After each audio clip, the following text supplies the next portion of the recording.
balloons are kind of scary.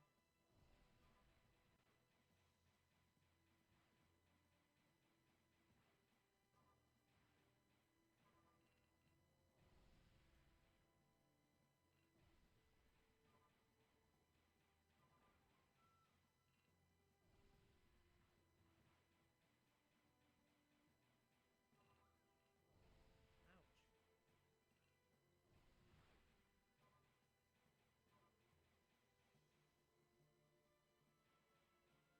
It's like Dynamite Deck here, the PS2 version is way better. It is. Shit, where am I going? Okay. The enhanced version is way better, yes. But if you want the original graphics, then it's that. This looks really nice.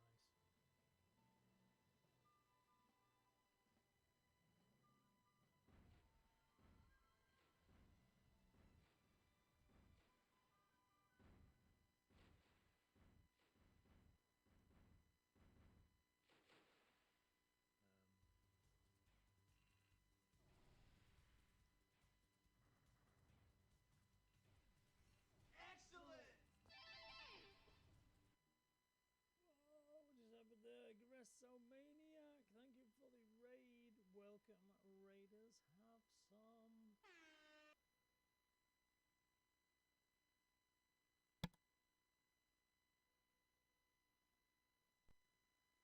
Okay, we're back. Just give me a moment. I just need to sort out the camera there. It's a bit lopsided, but it's still not fixed yet. I will try and get it fixed for next week. I don't think we're gonna have time to do it this week, so expect the camera at some point to go boom. Yeah. Anyway, am I set up pretty much almost?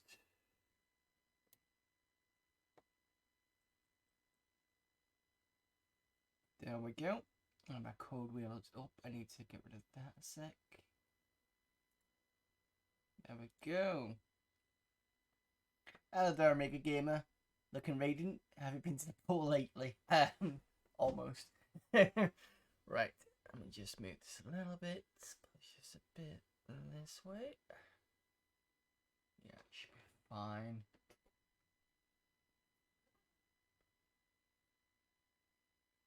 Hopefully that'll stay there. We'll have to see. Right, okay, so we're now getting into the actual crux of the game. We've made the characters. I was going to change one of the characters after what came about a couple of weeks ago, because all these names are from actual streamers. It's been a couple of weeks, and I'm a bit less. I'm not really going to go into it. I'm just a bit less, about the name of one person, so I'm going to keep it as it is. If someone has an issue with it, we'll have to change it.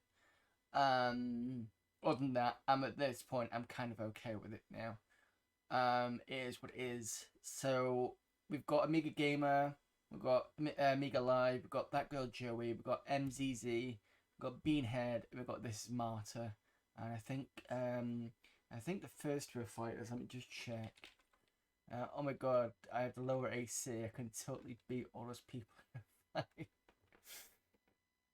So let's have a look at everybody. We have Amiga Gamer, who is a male human, lawful good fighter. We have Amiga Live, who's a male dwarf, lawful good fighter. We have That Girl Joey, who is a female elf, who's fighter magic user. We have MZZ, who is a female half elf and is cleric. We have Beanhead, good old Beanhead81, who is a male halfling and is a thief. I hope he doesn't take offense to that. And we got This Is Marta, who is a female human and a magic user. It's probably a safe game editor if you wanted to change your name. Yeah, if anybody has an issue with that, we'll have to kind of figure that one out. But yeah, mental age 17.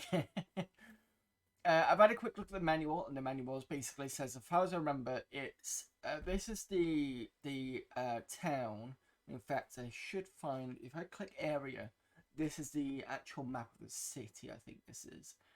And the good thing is I can move around this map in this view. It's outside the city, you've got to help rid of the monsters, I think.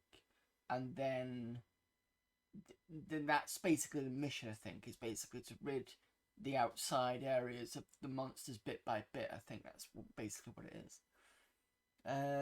I've got the manuals and guidebooks here too. Good old GOG PDFs. Yes, I have GOGs. You might have missed it. I'm just going to put it back up. So that's from GOG. That is the code wheel. So if I need to do runes and stuff, it's all there in that little... Just make this a bit bigger. Oops. What have I moved? Special events. No, I don't want that one. So yeah, this is the code. So I can kind of switch to whichever it is. I can click this one. I can click that one. I can click this one and it translates it all. So that's quite nice from GOG. I've only had one where one of these didn't match up.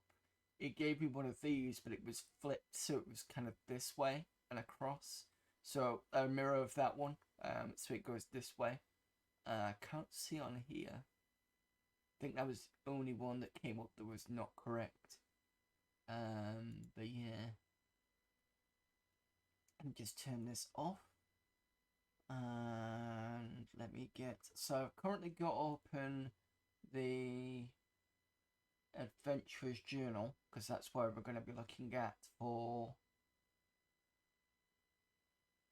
the... what's the when it asks you to look at a particular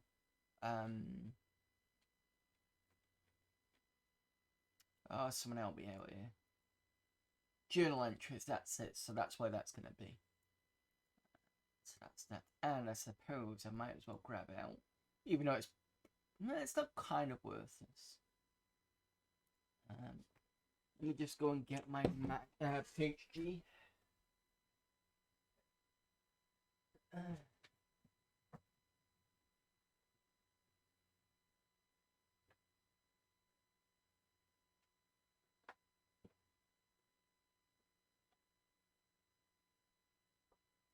And even though this is second edition, I still think it's kind of worth it to have around. It's fairly similar. There are some changes that have been made since first and second edition D&D that we noticed last week. But nothing major, I don't think. No, the game's first edition, I believe. Let me just get that stream game one. This one. So this here is, yeah, official AD&D. It's not the first edition. If it's second, it'll have mentioned it. So, for example, let's see if I can dig behind here. And you might guess which box I'm going for. I'll leave you to figure out which one before I get it.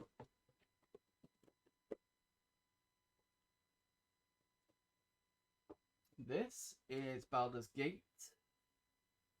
Right here. Nice big chunky box. It should say second edition on there, because this was a second edition title. Especially the year it came out, 1998, yeah. I don't think third edition came out for the year after that. Where's it gone?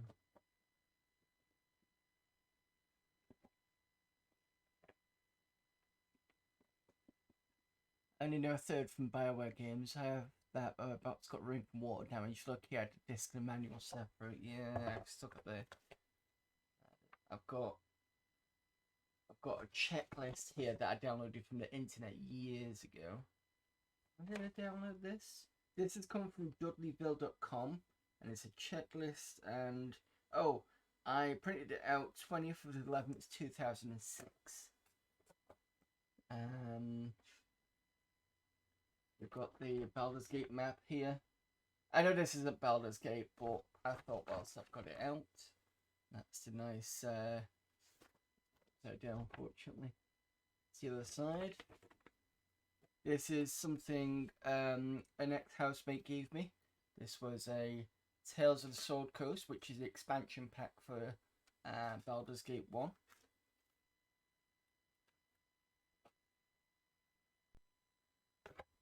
And then you've got nice thick manual there. Nice. See if there's anything mentions second edition here. Because sometimes it will tell you in. There we go. Baldur's Gate is a huge and varied computer role-playing game, but the game didn't happen out of thin air. Baldur's Gate uses the AD&D second edition rules, the oldest and most popular role-playing game rules in the pen and paper world. And that's what it says in the inside cover. So, there you go. And then there is all the discs where you had to kind of switch out because the map was so big.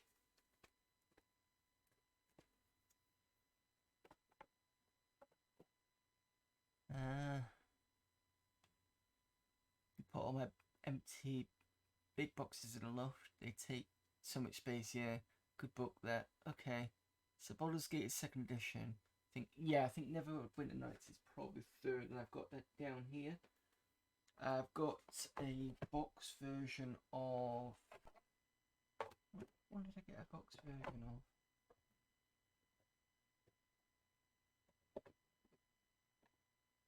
of? This is the only second edition one I've got, actually.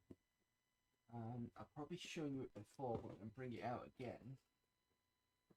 The other second edition one I've got is based on Al-Qadim. And it does actually show you its second edition, so that's Al-Qadim. And don't know if you're going to see that in the red. Maybe I'll put the light down a little bit. No, that's about further if you can get it. So underneath, I don't know if you can see it, but underneath that it does say second edition underneath that red part. Sorry if it's a bit too shiny. 5 discs and a bunch of patches. I'm glad of my GUG installers. I think you played that one briefly in a stream a while back. Yeah, I did. I need to get back to playing that because I quite enjoyed that as a kid. I think it was. We got it not long after, because my dad came home with it one day, and it was after not long after we bought Castle of the Winds, and I played it on the 386 I had at the time, and then obviously transferred over just to Windows 95. But it's on this box now, so it's ready to go in and play. I played the later games from SSI, just the C64 Crin series. It's not bad. It's you know how they all did different things. I keep looking over here, and it's so you know how they did different things. So they did Dungeon Hack was more of a kind of first. It was a first-person by the beholder, but it was designed for one player because they didn't have any other. It wasn't like a party. It was just one of you, and I think so that was different. Then they did things like. I think they did RTS type stuff. Wasn't the one called The Gorgon's Birthright or something like that? That was supposed to be something similar. And then other things they did with AD&D, you might have seen me play, which was the fighting game on the PlayStation, which was awful. The worst game I played with the D&D license. What else did they do? That Al-Qadim game is more of an action adventure rather than a role-playing sort of style, because you can't select the stats or anything. It kind of does it for you, but the story's good enough as it is. I'm trying to think what else he did, because they did do a few different bits. It wasn't just role-playing all the time, although mostly it was. I'm sure Amiga Gamer can come up with some, but yeah, to the stream manager. So I've had to restart the computer recently.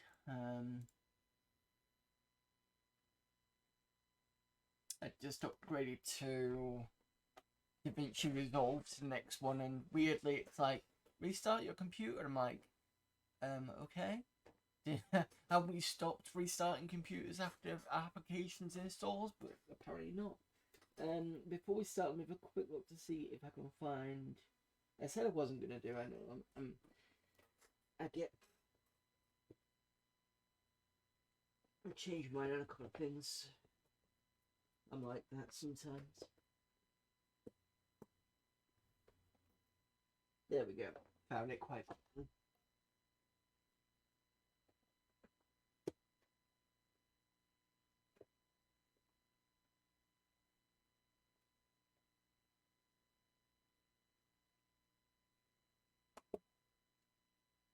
Neverwinter Nights is this one. This is my box version. Again, apologies for the shininess, but it's a quite shiny box. This has Neverwinter Nights, Shadows of the is it Undrentide? Is that? And Heroes of the Underdark. I think it's missing a disc somewhere, but it doesn't actually say 3rd edition. But you will be able to see the Neverwinter Nights. In fact, you know, let me just do webcam only. There we go. Makes it a bit easier. So, Neverwinter Nights, Forgotten Realms, you can see that's slightly different than the traditional 2nd edition, and that was because of 3rd edition's updated look. So they kind of changed the insignias of all the different campaigns. Although I think with 3rd edition they dropped a few of them. I think Dark Sun and Ravenloft stayed around, but I don't think a lot of them did. The original cardboard box edition of Neverwinter Nights. Oh, hang on, do I?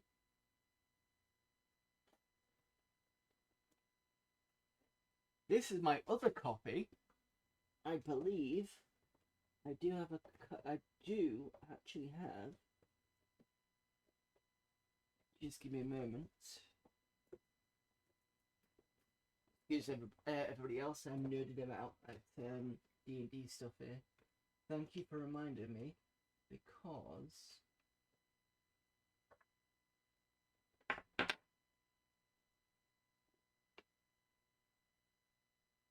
was it a big box version Amiga game, or was it smaller ones?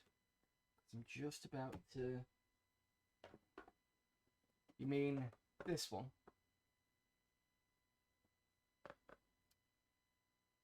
The only problem with the ring light is it's nice, it gives me a lot more light, but it does give me. There we go, that's a bit better. That's it, yeah. So we'll have a quick look inside here. These are the discs. I've got CD 1, 2, 3. I think I bought this later, actually, thinking about it. I've got a quick reference card. This basically gives me general character states. General's got the keyboard keys and cursor things. The Neverwinter Nights book, quite thick, just under 200 pages. And for some reason, I have this in here. I don't know why.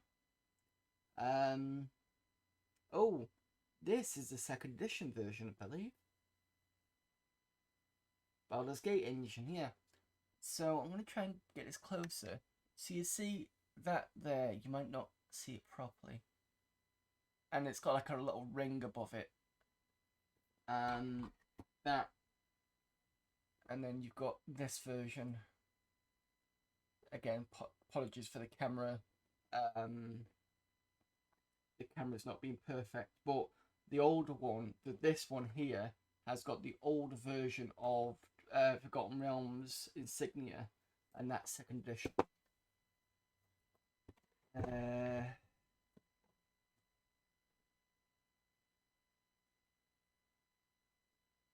The expansions with jewel cases like that. which is dual case size, but the cardboard much wider. The disc needs a lot of patching there. Look, there's a bundled 1.69 patch on a Winter Vault. Yeah, it's because it's the same engine as Icewind Dale, I believe. Because it was the same engine as Baldur's Gate. So it was that one, Icewind Dale, and there was a third one, and I can't remember what the third one was. Unless I'm sure there was a third one. Unless I'm confusing that with Neverwinter Nights, which is the later one, possibly. I don't know. Anyway, but yeah, I think I bought the box one. I bought the box one later because I know I was missing some discs from one of the boxes, so I bought another one of Neverwinter Nights, and I think that's why I did it.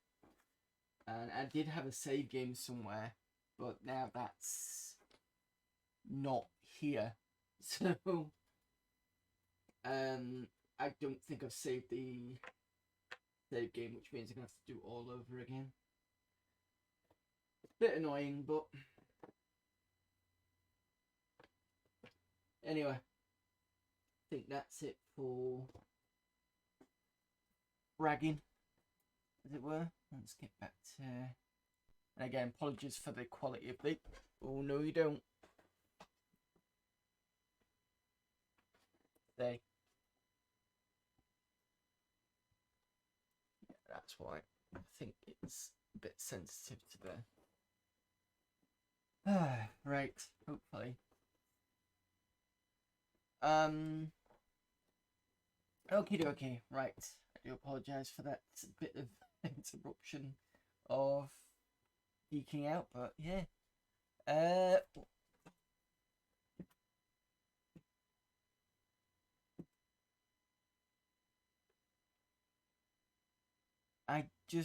Oh yeah, by the way, I've just found what you said. Did you stream early yesterday? I figured you weren't streaming as I saw you went on Terrace's channel, but I saw a missed alert from about 6. Yeah, sorry. It's because it was bank holiday. I was originally going to do a much longer stream. I started at 7:30, and I was going to do a bit more game programming stuff, but the thing that's kind of holding me back on that is the artwork side of things. I did download a suggestion. Somebody suggested I downloaded Image Magic. It's been downloaded and I've not looked at it yet at the moment. To be fair, last weekend I did get a bit distracted because I was playing Predator Hunting Grounds, which is on sale at the moment for about, I think they've dropped it from about 30 odd quid to about 8 quid. So I got a pack, and that was about a tenner, including a couple of DLCs. I picked up 2 extra DLCs, which was Dutch 1987 and 2020 something. That was about £1.50 each. So all in all, I spent about £13.50 on it, and I spent quite a lot of the weekend just leveling up, and yeah, to be honest, I quite enjoy it. The only thing that I don't like about it is the whole. It still has a leveling up system, even though the leveling up system is a bit kind of doesn't have much teeth. And I see what they're trying to do, because what they're trying to do is that it's trying to make it like chess, so everybody still has that same, it does the same amount of damage, but each match can be different depending on who ends up being a predator, whether they're good at it or not, that sort of thing. And you do need team play to actually take down a predator. I'm currently running around with a high-powered weapon. I mean, there are some unlocks for higher, better weapons or that sort of thing, but there's only a certain amount, and it just feels a bit kind of. The guns have got levels, but it's more to do with skins and an extra magazine, and I just feel like it's a bit. If you're gonna do that, you really need to kind of. It cheapens the whole thing for me, because I understand what you're doing, but you're also trying to put everything to a level playing field with a bit of experience here, but not enough to, have a uneven kind of gameplay. And they need to get rid of that kind of leveling system, because it's just too entrenched in this idea of if you level up, you're going to get better, when it's not quite the same thing. You know what I mean? Just, yeah. but yeah, I've been enjoying that, and I've been started to put some of that stuff on YouTube, and I've just called it Predator Stories, and it's just because every match I play is different. There's one match where I got wasted quite quickly. There was one match where we all pretty much took down a predator. There was one match where the predator ended up being hunted by us, which was quite interesting. So instead of doing the main mission, we were just trying to gun down the predator. I think we did it in the end, but it was quite an interesting match. Anyway, where was I?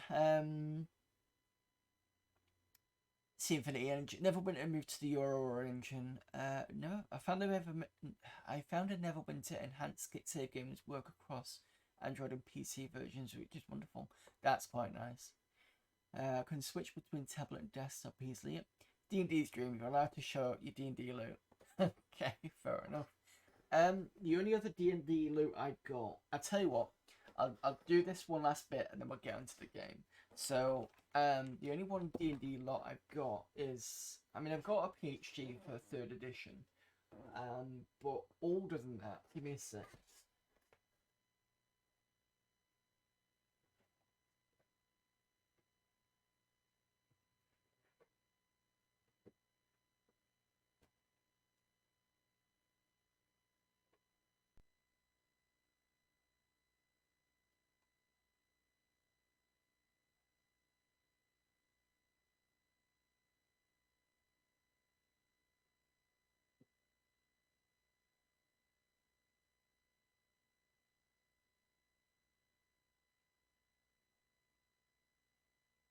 These are a bit battered, like this one here, but somebody found some original D&D boxes.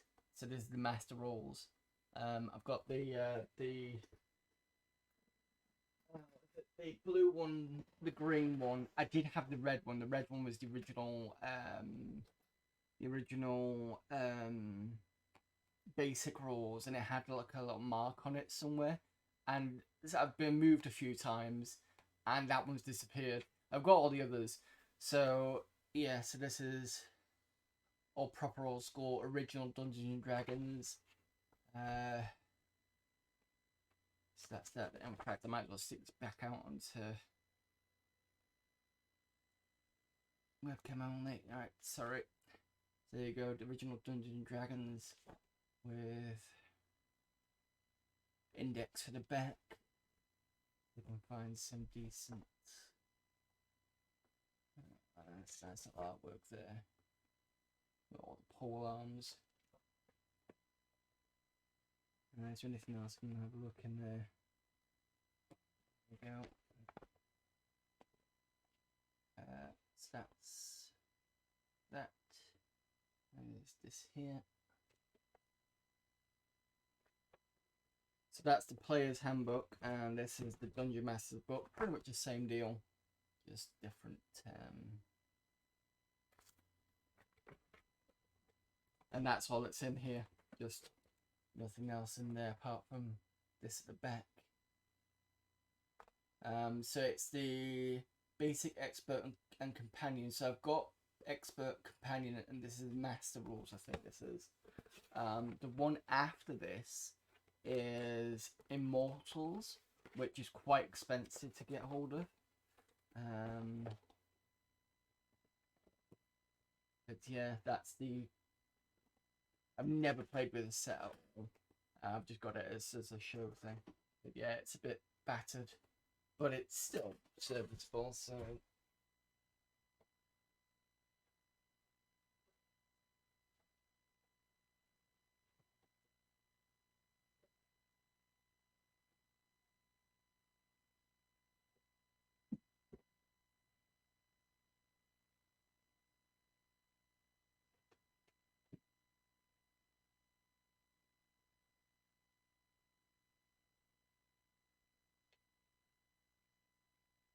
Yeah, I've got a whole bottom drawer of D&D stuff. Well, not just role-playing stuff. I'm not gonna get it all out, but if at some point soon we do something similar, I'll probably just do a half stream showing what I've got. The only thing close to D&D after this, apart from the 3.5, is I was a big Star Wars player. And I think they did a prototype. They used to call it a prototype for 4th edition. Before it came out, there was one Star Wars used it called Saga Edition. And this is Saga Edition Star Wars. And yeah, this is wizard stuff. And I think it just basically uses 4th edition prototype rules. That's what I heard about it anyway. This was a fun set. I've got the book that came with it, Starships of the Galaxy. That's where you could do all the starship rules and have like massive amounts of dice for just starship combat. And then I've got the other campaign I've got is Knights of the Old Republic campaign guide. So yeah, I think that's the only Saga Edition stuff. I think the rest I've got is on PDF because they release a fuck ton of these. Quite nice on the side as well. So that's my other D&D stuff. I got a lot. I got a few others, but yeah. Anyway, let me just get on with the game.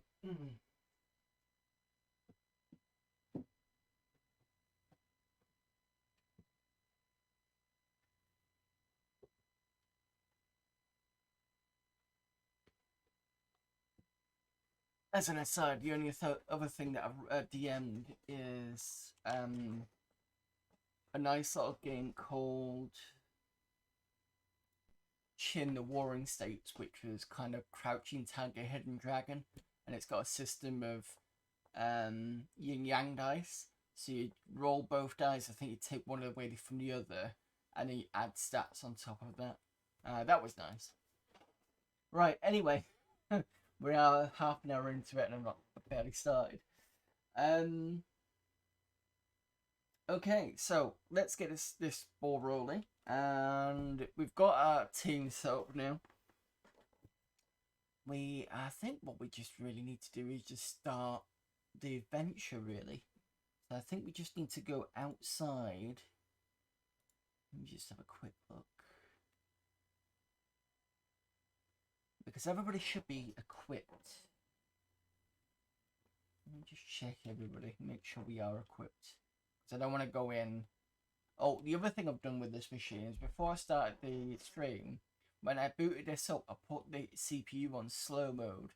So when I see if that affects the combat and makes it slower. Because you remember how stupidly quick that was. And that was on a 4860X2. So, yeah, I'm not quite sure what this was supposed to be built for. Let me just double check what the system requirements for this was.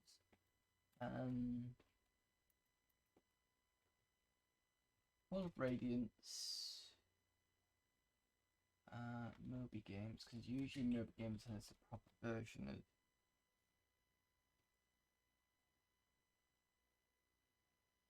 screenshots, specs.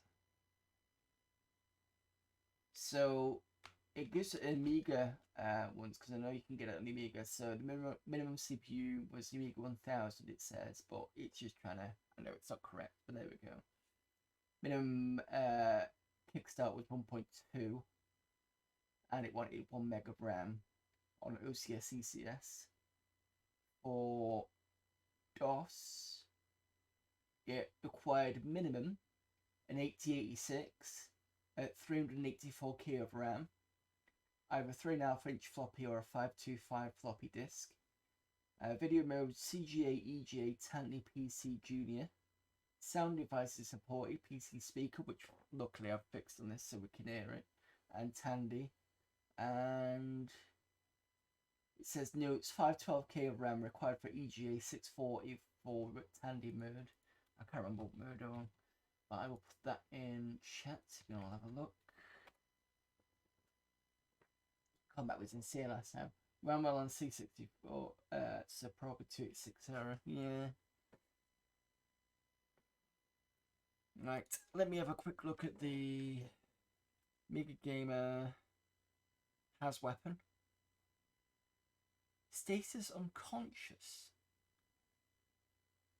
Oh. Oh, shit. He doesn't have anything on... Ooh. Oh, okay. This might be a very short game. Battle axe is fine. What happened in the last game? I can't remember why we've all got...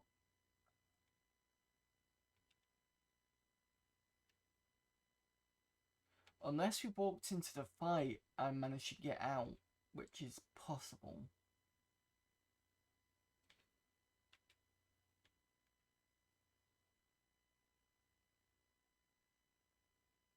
I can't rest though, because if I try that, City Guard's gonna move me on.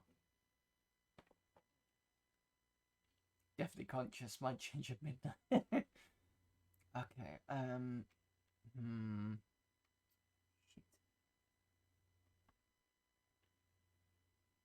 Last game I remember, the AI went crazy and the bar brawl went on for about... Yeah, and I had to reset the machine because I wasn't even sure if it was going to stop. Right, okay.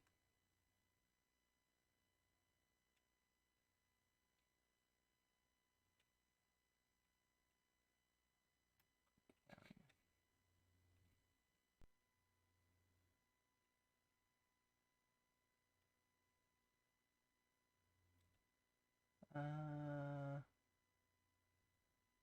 don't want to go that way. Do you want to... Oh, I'm in the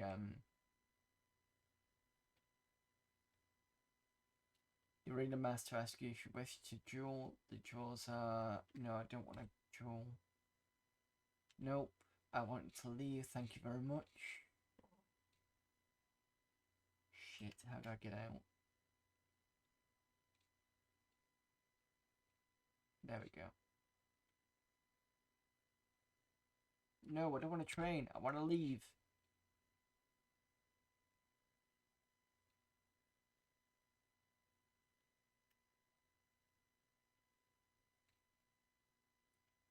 Magic, no. I mean, it's nice to know what a training section is. But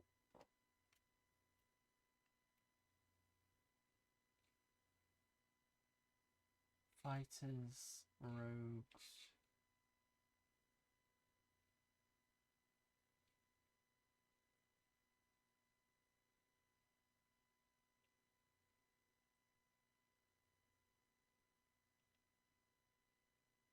Oh, okay. So I leave through the window. That's kind of weird.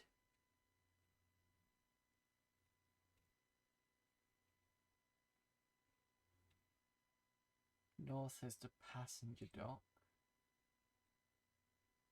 Where did the city council, the harbour master says the only boat you're out going to this Skull Keep.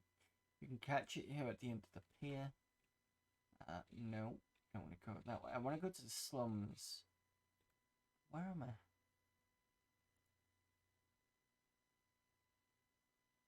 So I need to go...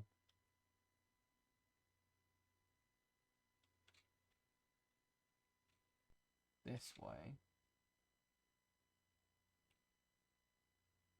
So according to the map, to the north is the training hall, which is correct.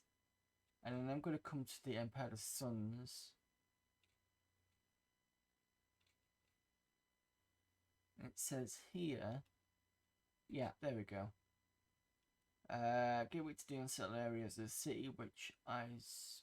The city watch eyes you suspiciously. Right, okay. Finally, we're out. I don't know whether I'm going to need to use a mapping tool for this. You've entered the monster-crawling slums of Flan. Small, ugly things scurry from beneath your feet. In the distance, an alarm sounds. Right, let's see if I can encamp here and then rest. Hours 6.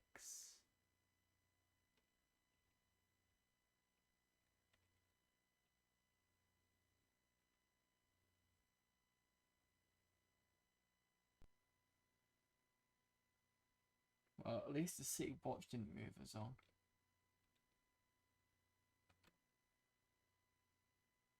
You are surprised by kobolds. Monsters rejoice for the party's being destroyed for fuck's sake. Right, okay, let's try this again.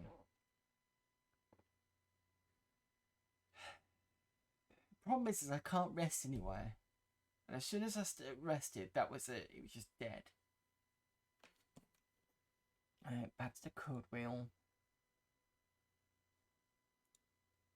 Okay, I'm putting the code wheel on so you can all see it anyway. So we've got the first one, which is... Plus, if I miss something, I'm sure you can let me know. It's this one. And then the inner one is this one. And I believe it's... Oh, tower?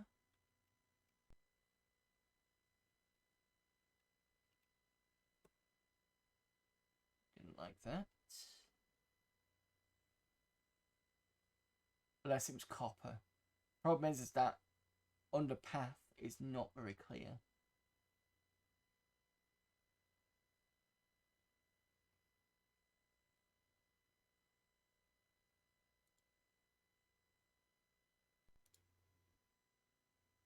Where does it save you? Yeah, okay. And then save game is A. And try and figure out how to rest. Rest.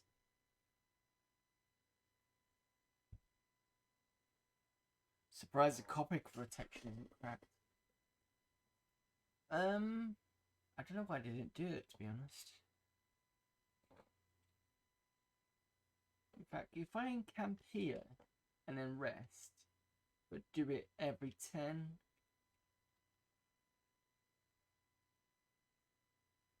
Yeah, okay, so let's see what you're telling me to sort off. Oh. I pressed stay by accident. And I'm dead. Idiot. Oh, God. It looks like I'm just going to have to redo the entire fucking party again, isn't that right? I really want to do that because considering how long it took last time, I think it's friend. Load A. There's got to be a way of resting without dying. I know there's places you can stay, but they usually charge, and every time we go in a tavern, a bar fight starts, and I think that's why my players are half dead anyway. One of them was a cleric. Who was the cleric? Was it that girl Joey? Nope.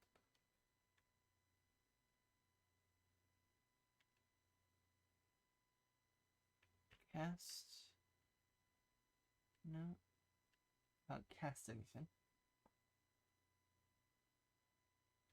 View. I'm wondering whether I can't cast anything because of the fact that I'm unconscious.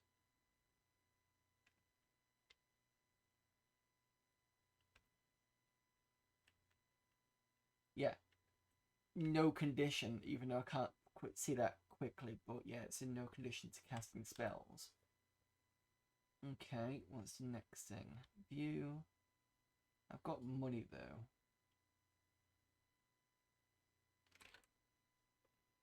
If you're redoing it, you may as well use neutral names here.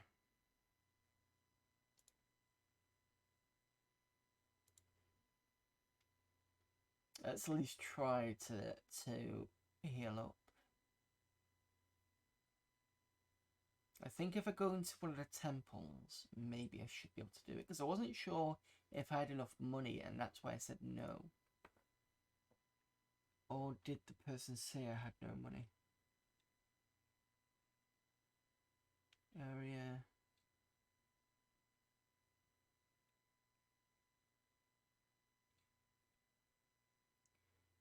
Do you seek healing? Yes. Okay. Heal.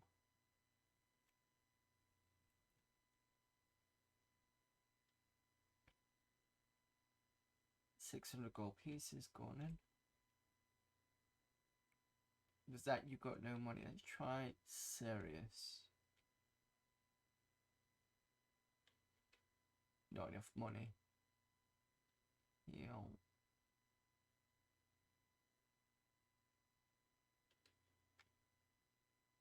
No, I can't even get any off. Right, okay. And this is the fun I had last time trying to get out. Can't remember how I got out.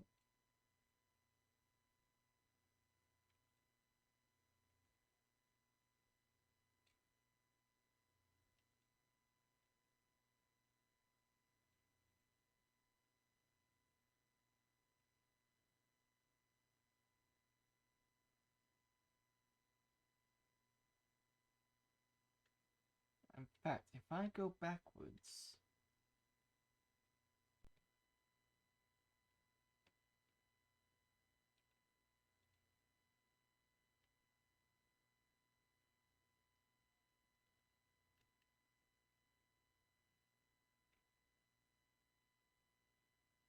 I can't go backwards. It switches direction. That's stupid.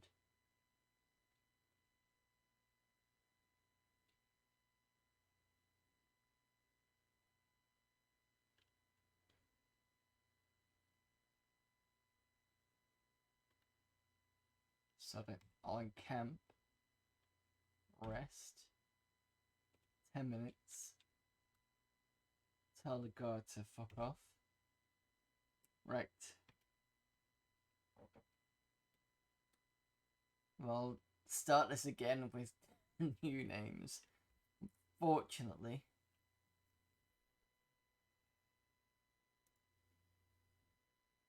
It says this one looks like a bum. And this one here, I think. Oh, yeah. I think it's...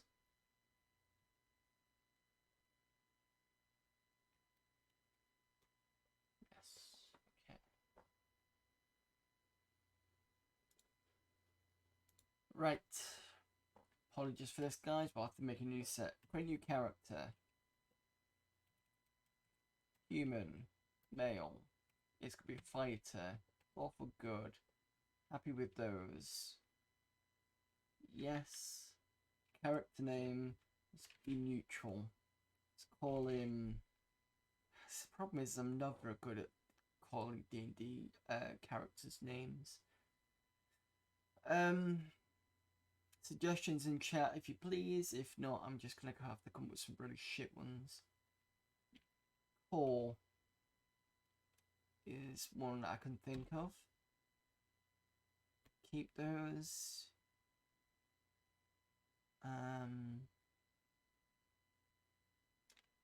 Parts, weapon.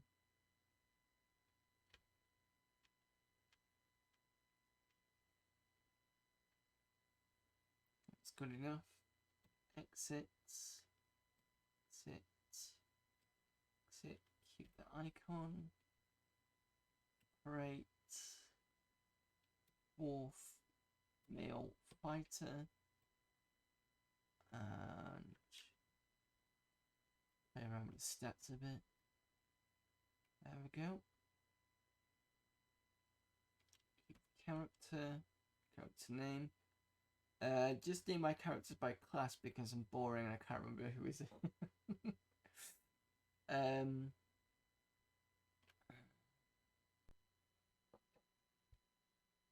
Core's probably more of a dwarf name, I've just realised, but yeah, fuck it.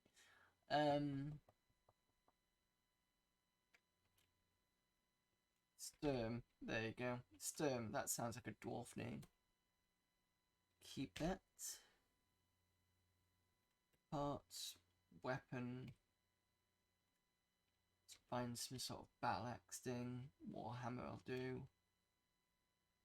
Exit. So just give it one colour. Body. Next. Keep exit. Exit. Yep. Great. Half elf. No, halfling. Male. Thief. You can be neutral. Thief is usually better on dexterity. It's fine, yep. Keep his character, yes.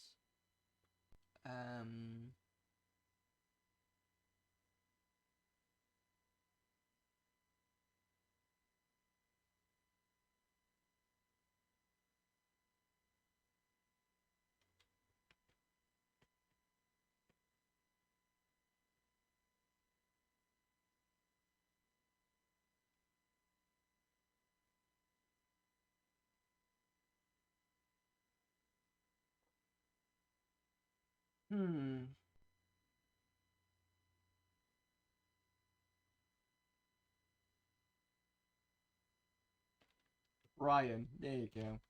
Ryan the thief. Change the hair. Change the body to something a bit more. There we go. Change the head. There we go. Keep that. And then we parts, weapon, find a. I'm sure there's a knife around here somewhere.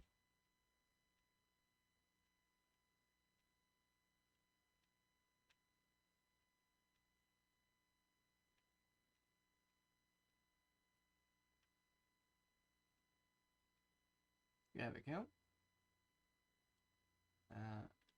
Keep exit one body. Next. That's fine.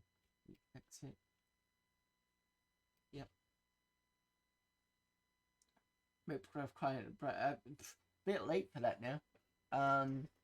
He's not the size naughty boy. Sorry, yeah, I kind of said yes to it before I saw that message. Create new character. So I'm gonna do next character just to give you a heads up. Is gonna be a cleric, and I'm gonna have a human, female cleric. Lawful good. Keep the character. Oh, hang on a minute. Cleric is wisdom, I think. Yeah, that's about right. Okay, it's fine. Cleric, female.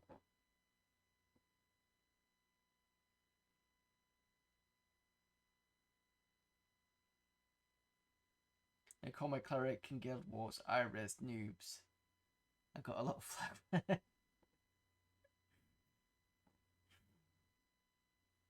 I don't even think I could do underscores. No, I can't.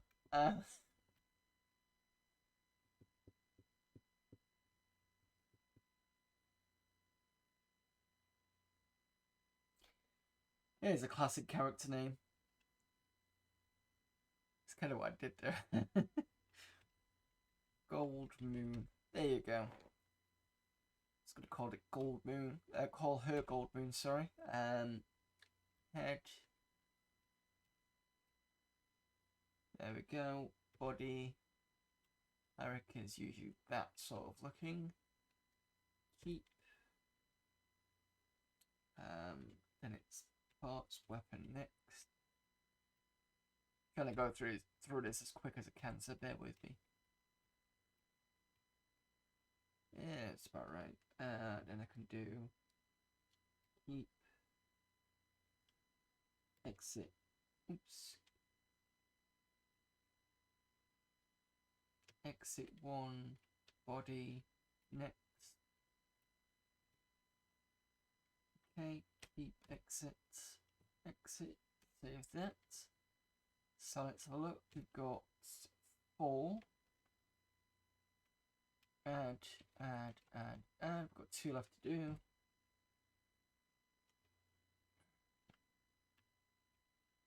I'm going to do a magic user, and that's going to be an elf. elves usually better at magic. Let's do female elf. Total magic user. Neutral good.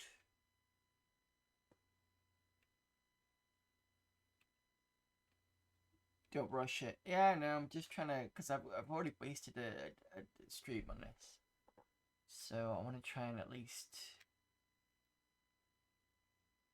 I have a general idea of what I need anyway. So with it's more intelligence, but I want to get some good wisdom score as well. And I fucked that one up. It's fine. That's it. Let's do that again.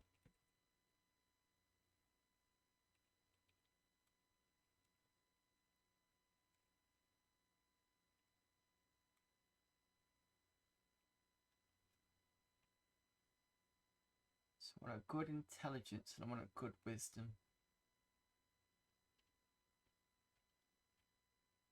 And I want it above a 15. There we go. That's good. 16, 16. Yeah, that's about right. That's fine. Keep the character. So, female elf, wizard. Be white back. Firefox just updated. No problem. Character name. Female elf.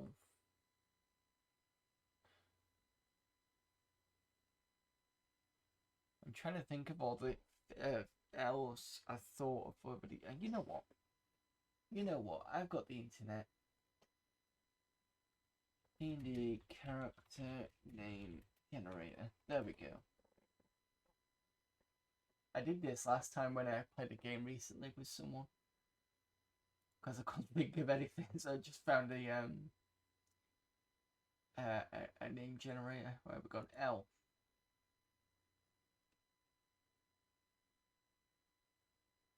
Female names. Farrell, that's a good one. Farrell, there we go. We need to change the head.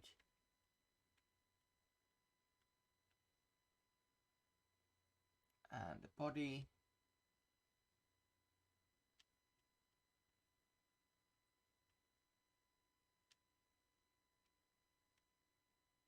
There we go. Keep. And then we can do parts weapon. Because I did see a wizardry looking robe.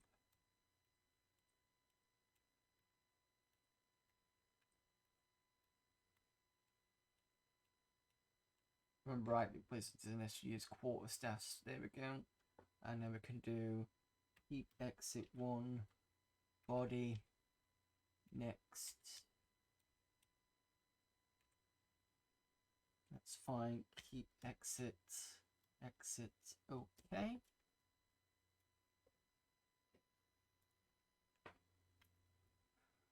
That went smooth. Cool. I need to add.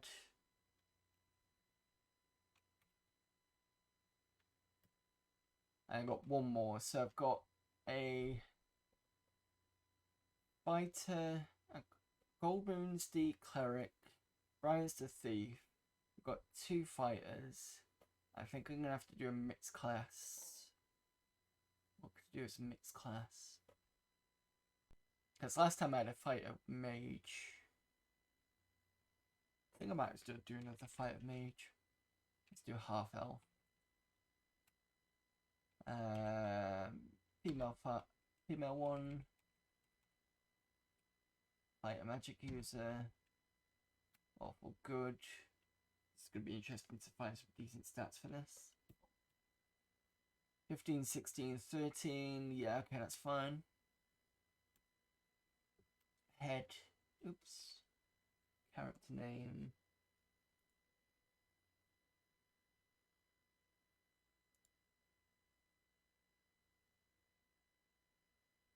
Silith. There we go. Head.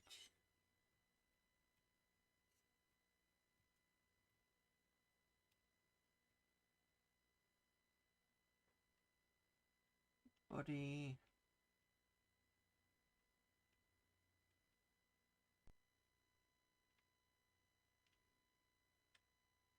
Well, she's a fighter.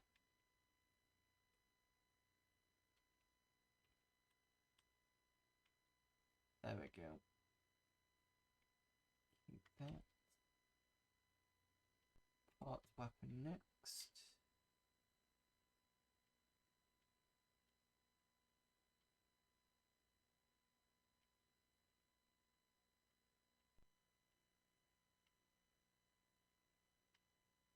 Keep. Exit 1. Body.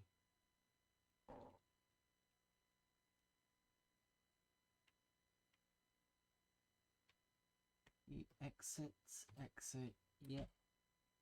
Okay, and then we've got add a character. Zilith. Brilliant, so we've got 6 now. Can we actually save these?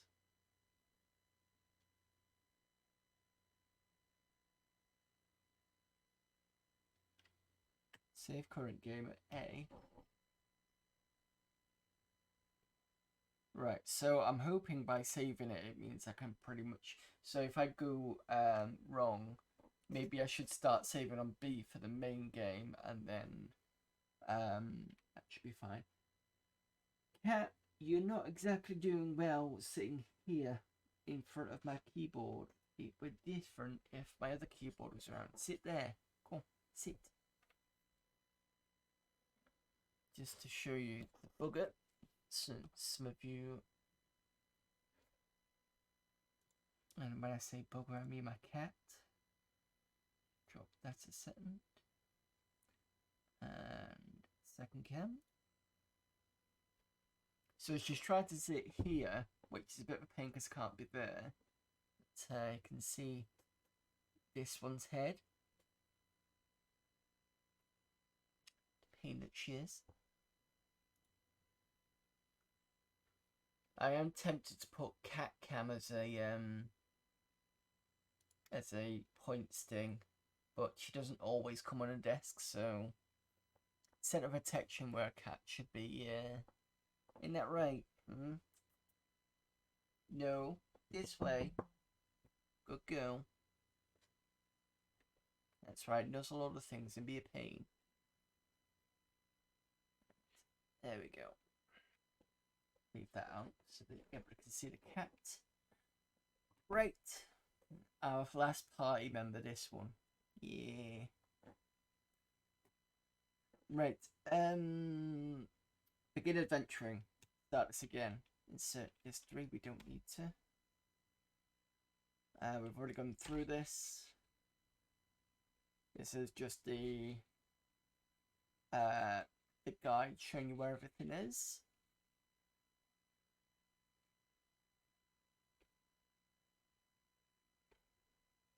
Right, so I'm going to do in camp, save, and I'm going to go with B for the save.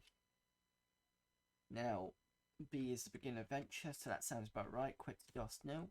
Real, right, so we're now ready properly. Stream title is now Pixels of Radiance since she's replaced the box art. Yeah, that sounds about right. Okay. What was I thinking?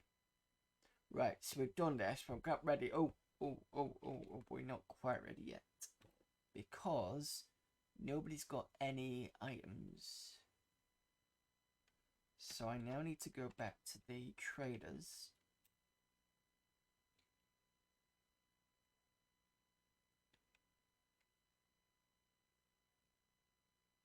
I think we've read those.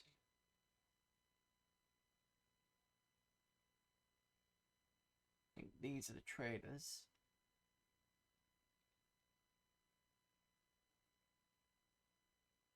Arms and armor, can I show you the wares? Yes. I want to buy for core. You can have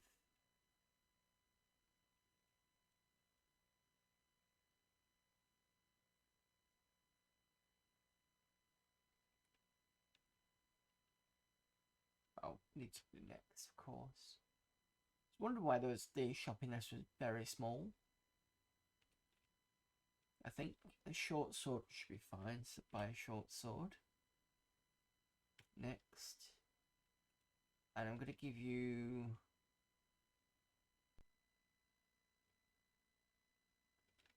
studded leather armor.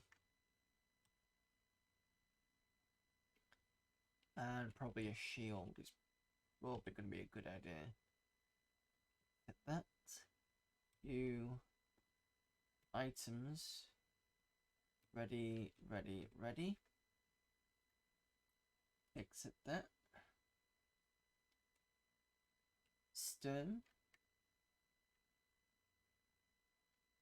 is our fighter, that's fine. Beaver buy. You're gonna have a battle axe with you being a dwarf. You're also gonna have a studded leather armor. Is a battle axe actually one-handed? That's an interesting question.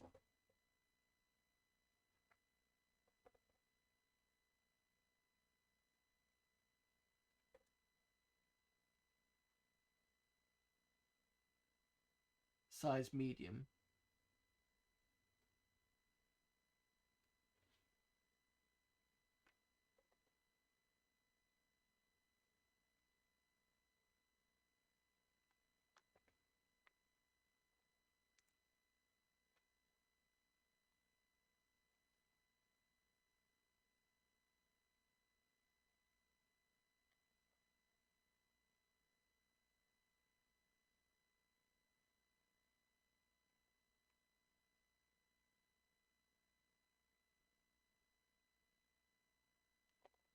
Sorry, I'm just checking the manual at the moment, unless somebody wants to put it in. I think it's two-handed, or is that great? I'm not sure. It just says M in the second edition rules, which I'm assuming, if I cross-check that with usually two-handed sword is M size, type S for slashing, but sometimes it usually tells you whether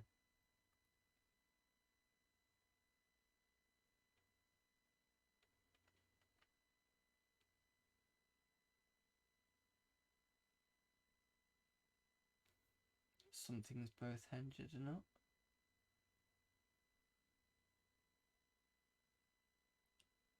Tell you what, I'll buy the shield for Sturm.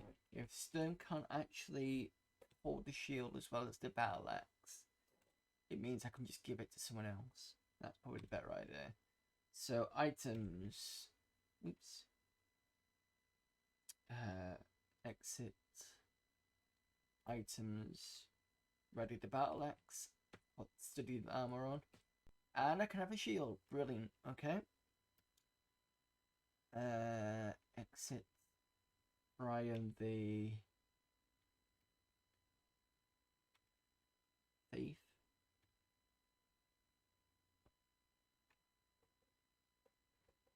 And I need to double check because this is the difference between second edition and first edition. Adventures Journal for page 50. No problem, thank you there, Amiga Gamer.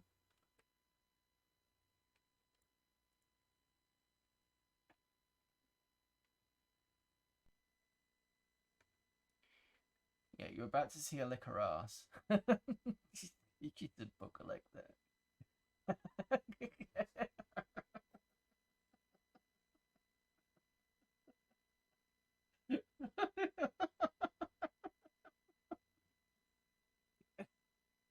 Quality stream viewing there, guys. You've just seen a cat lick around us.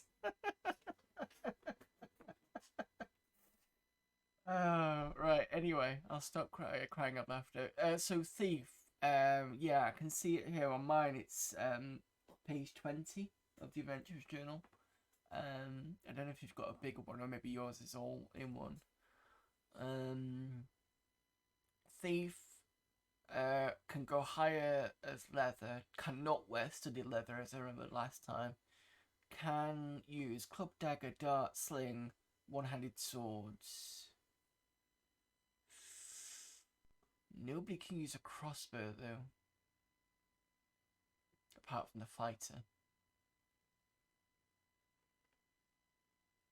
Surely I have a crossbow. Or am I get confused with the second edition? It's okay, my sister's cats hiss each other out. It's really disturbing. No, the funny thing is when when one cat comes in or whatever, and the other cat sticks his nose right up the other cat's arse, and sometimes the other cat's like, "What the fuck are you doing?" Just like no. Anyway, what am I gonna use for Brian?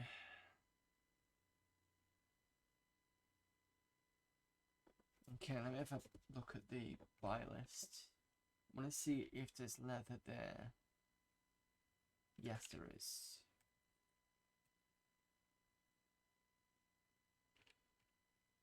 So I can get leather for that. I'm tempted to get a...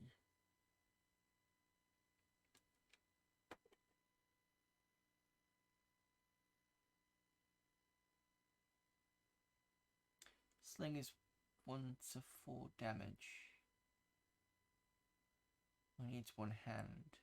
It says battle axe is one hand. That's good. Okay. Sorry, I'm just thinking out loud. But bows cannot be used by thieves. I'm glad they changed that because really makes thieves not very good. Apart from the one-handed swords.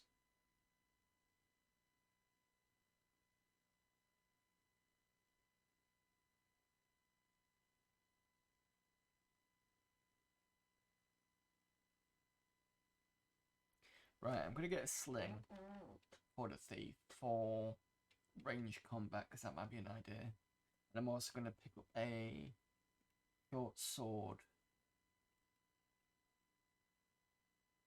So if I buy this,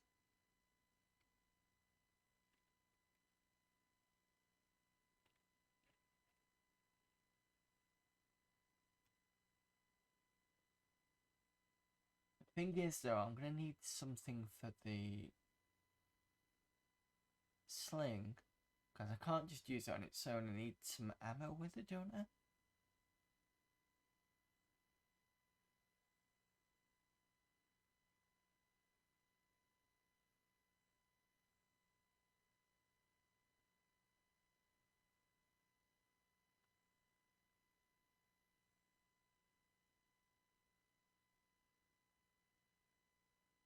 The interesting thing is a bow must have ready arrows to fire, and I'm assuming the says something about where's the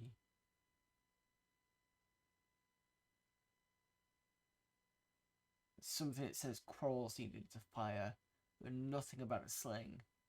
So I'm wondering whether I can use a sling on its own. But I've got a short sword anyway, so at least that's something. So exit that, and I'm going to view and items. Ready that, ready.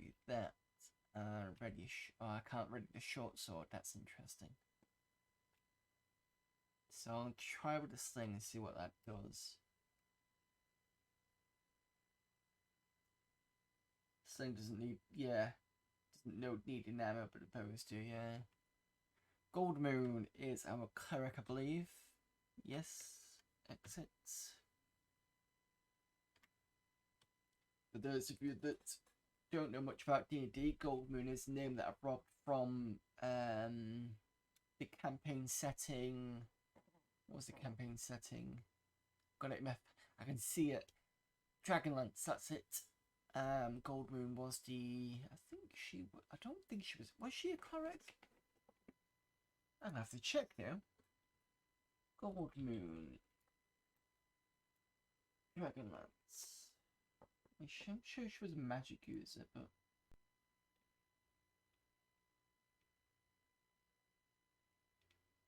Oh, she was a cleric. She was a normal cleric. So, there we go. I was correct. Well, okay, so Gold Moon the cleric can use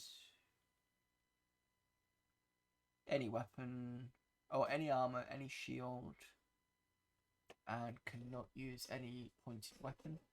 So I'm gonna find... Let's find a hammer.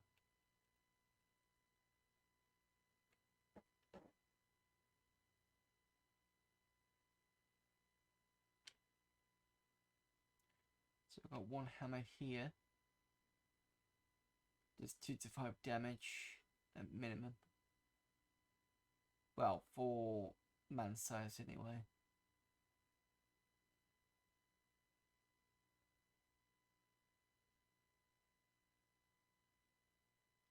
Yeah, I'll just take the hammer.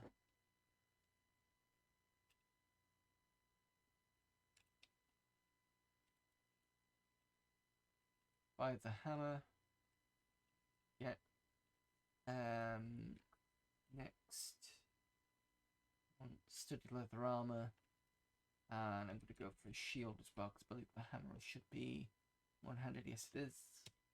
Real exits that, gets that done. Items, ready, ready, ready. Exits and exit. Barrel was the magic user.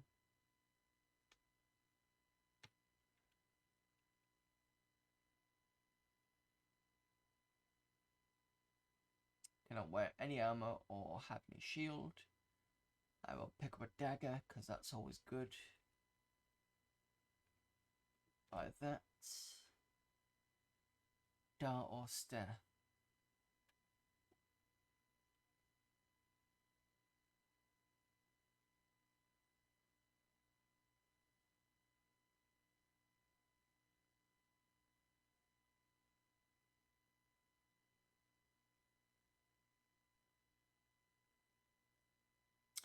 Pick up some darts as well. Just check that there's no other.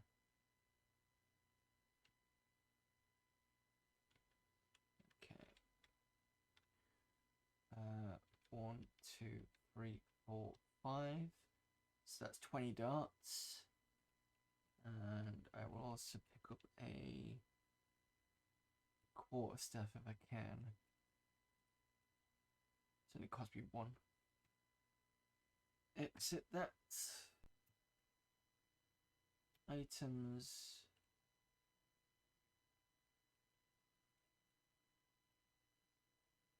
Okay, get some darts ready. And then finally, fight a magic user. Now this will be interesting. Since it's multi-class, I'm assuming the person can do anything. So let's just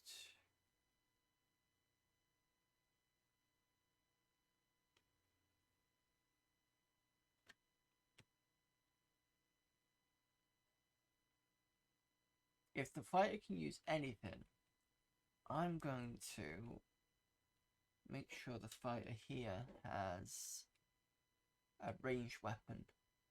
No, it sounds a bit shit, but I don't have that many ranged people. So if I go for longbow, or maybe not short bow instead, get some arrows, and then also get a short sword as a backup. It's probably the best idea. Items, ready the study leather armor, ready the short bow, and the arrows. Right. exit that. Come out here. Then we encamp, save on B. So we're now saved and ready to go. Finally.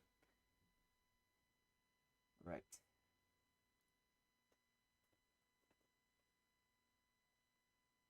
Okay. Don't quit the DOS. Exit area.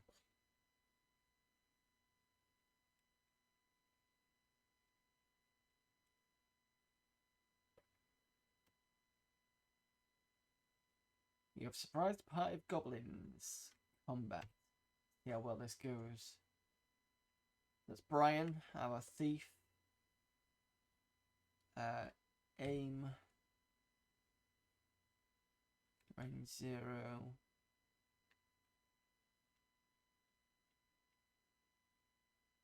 Aim there.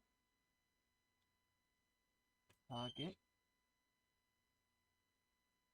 Short bow. Aim. Next. Target. Call. Short sword can move forward.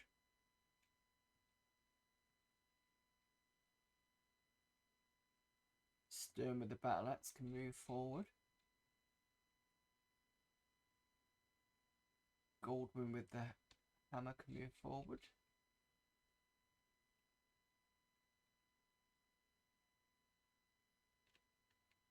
Aim.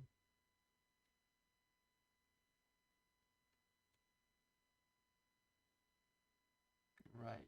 Did I save any spells? Probably not. Aim. Let's see if the dart will do anything.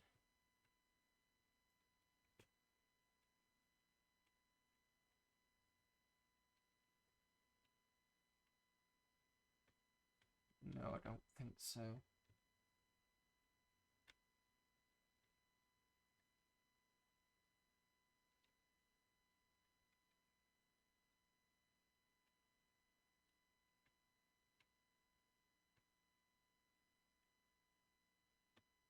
Yep, got it this time. So I was just too far away.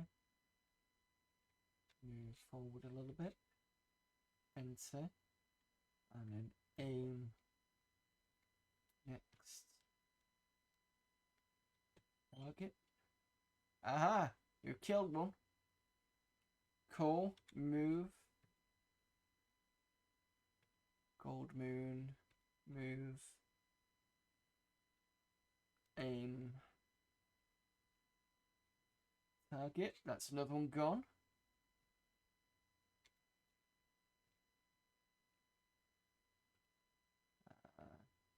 Aim.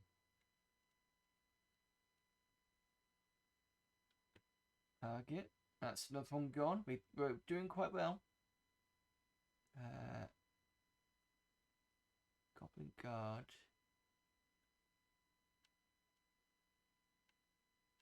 Do I get another shot? Yes, it looks like I did. Okay.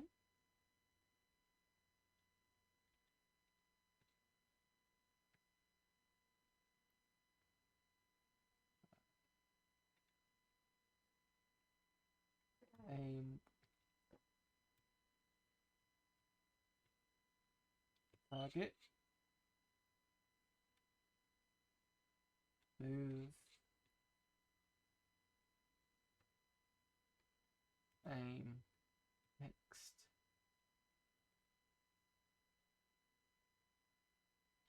Move a bit closer. Aim. Next.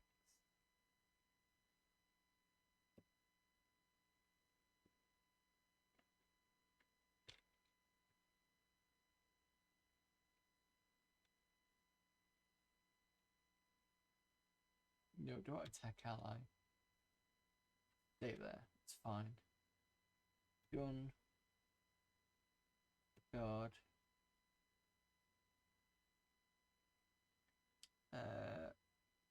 Aim. Target. No, too far away. Okay. Aim again.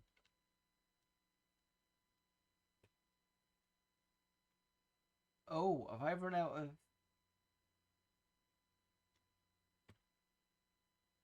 Yes, I have. Use... Ready. Exit. Aim. Why I was going wrong. And then aim.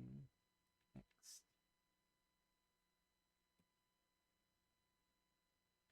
Aim. Next. Done.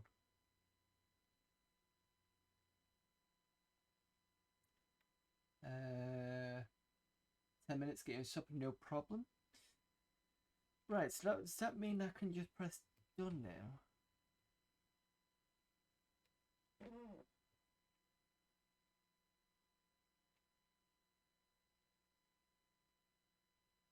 I'm assuming that's all was there.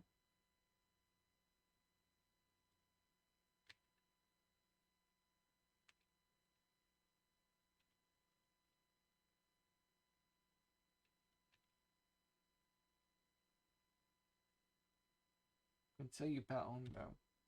Heart is 1, each character receives 15 experience points.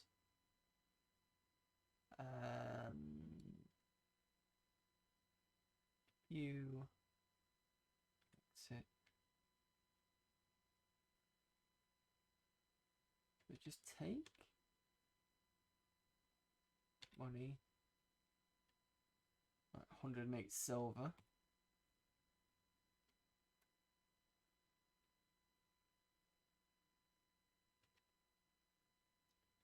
One away, obviously.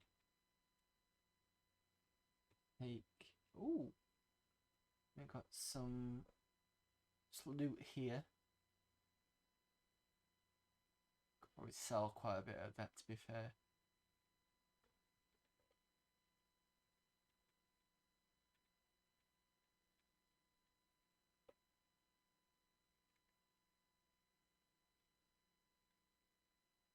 I might as well just turn around and just go back and sell everything.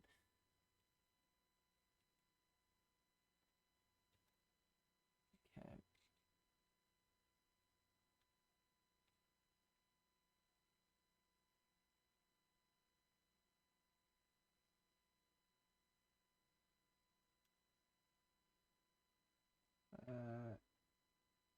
Yes.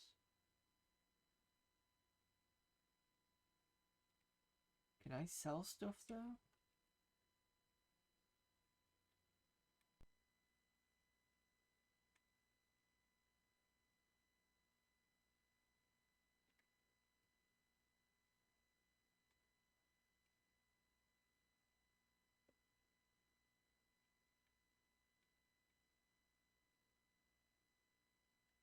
Oh. What's the point in having a shop if I can't sell anything? Okay, let's see who's got all the stuff.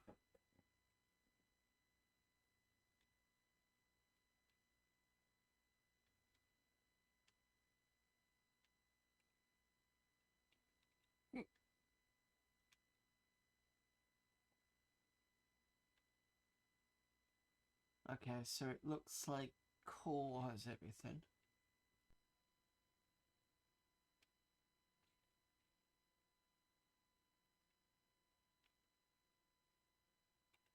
But as soon as I say no... So if I say yes then... And I say... It's too fast, I can't read what it says. You... Trade...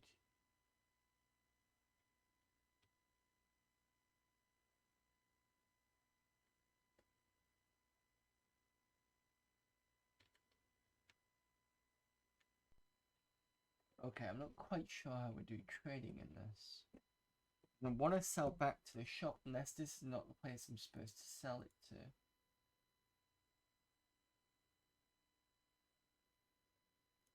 Let's have a quick look at the manual.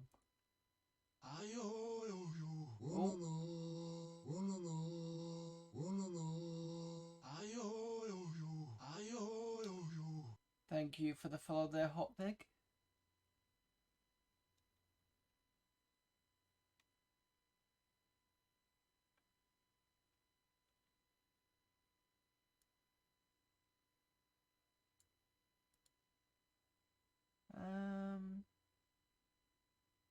Osmond Agency, Rebirth of Flan, where we've got to kind of clean out the enemies.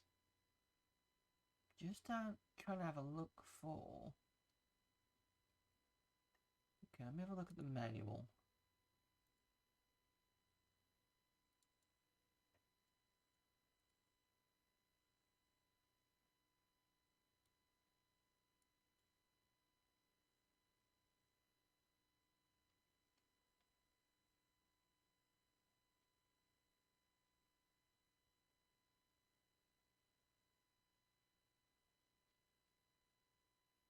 Doesn't say anything about. It says in camp adventure menu, viewing the character, moving around civilization, points of view. Maybe I've got to look for civilization and see what it gives me on that.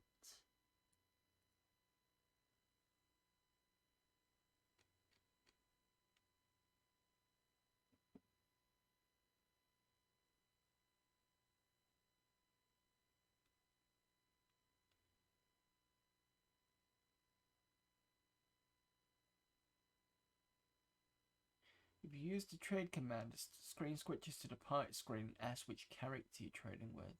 Indicate the character and the screen switches back to the item screen. Doesn't say anything about missions, points of view, area, wilderness.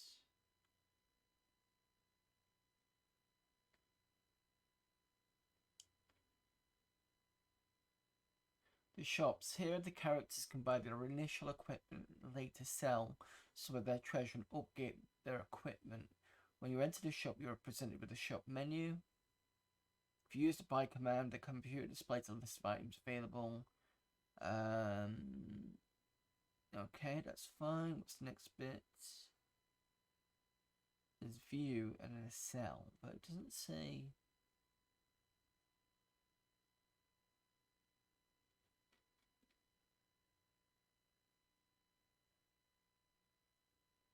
Oh, unless I gotta go into the view. Okay, so if I click view, and I click items, there we go. So you can see at the bottom it says sell. Very menu driven based, and since I've never played this before. Okay, so I can sell the short sword. Give you 1 gold piece. Yep, that's fine. Sell Stigler Rava, 2 pieces. Yep, fine. Gonna be the same. Just gonna do a quick. Let's go the same. Or whatever that is. That's fine. Okay, exit that. Make sure I've got everything. Yep. And out of here, then I can end camp, save on B. Quit DOS. Exit. Excellent. Hello there, Geeky Chappy. We're playing Gold Box D&D. It's taken a bit of time to get set up because if you get 0 hit points and you don't have much money, you can't really sort of rest anywhere. So I've had to restart the party yet again. Which is a bit annoying, but hey, we've got there. We've had our first fight, and it went pretty well.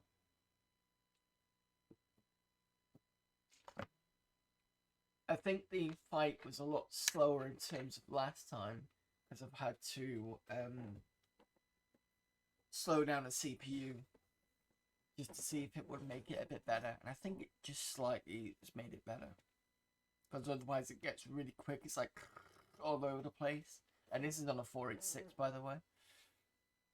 Right. Area. Oh, we do have a map type thing. Brilliant. Okay. Try not to stray too far.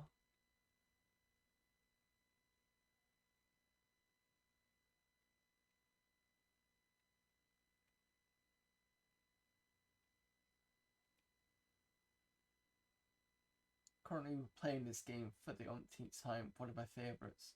Originally had it on Amiga. You were looking at the specs on the Amiga. There's a let me just see if I can get the Moby Games listing. Copy link.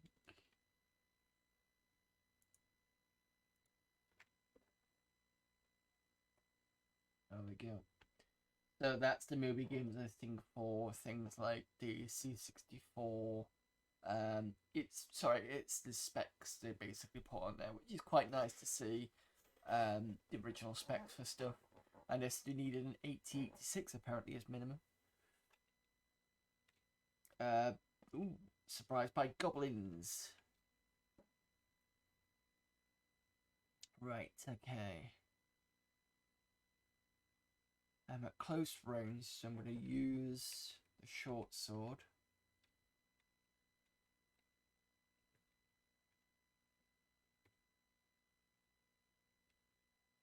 I'm going to aim.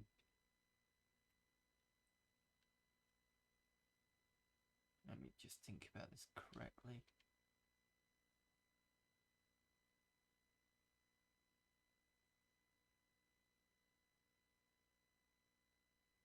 Target this one. Oh, and it's gone. Brilliant. Short bow. Aim.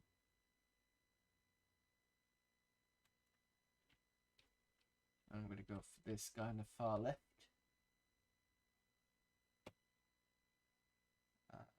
Core can aim for this one.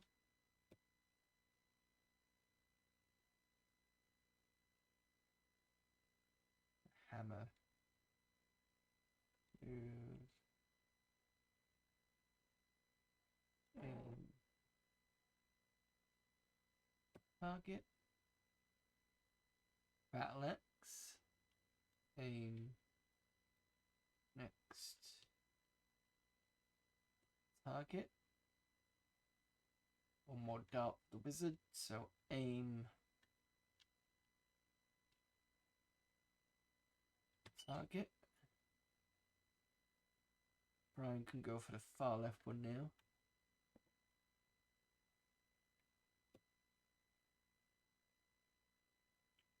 And I forgot to... Right, okay. I forgot to get the magic user to save spells, which is probably my problem. But we've got darts anyway, so it's not so much of an issue. Exit. Aim.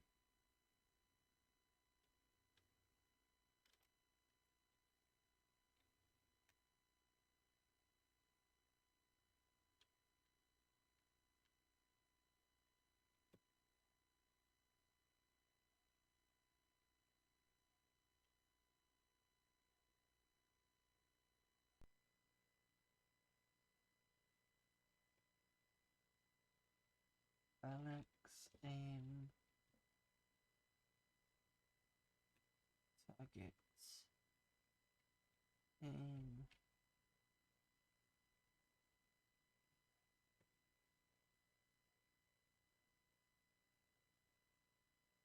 Short bow, aim.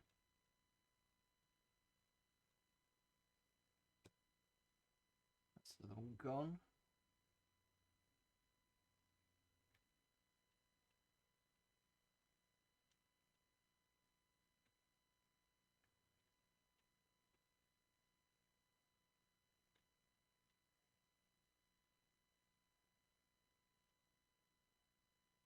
That one gone.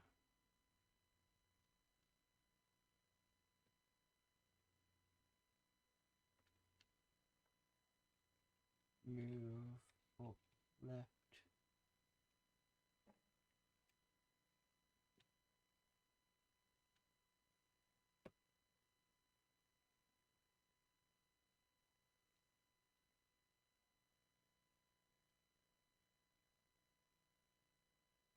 Ah shit, I don't have any arrows. I have to this is why I give the fighter ready. exit. So let's move.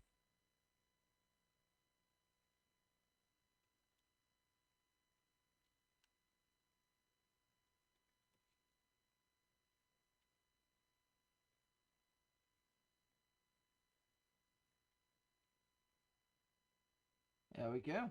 And that's that done.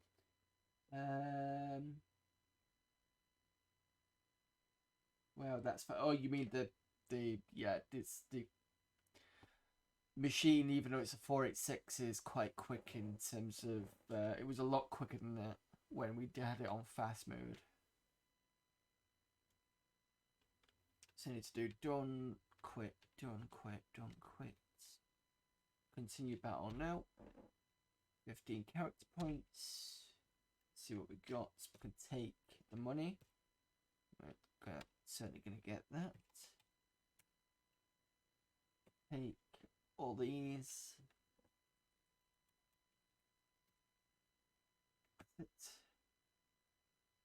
And then we're going to encamp, stay on B. So we've already got that. Don't quit to DOS. Now, some of these need to save. Not save, encamp.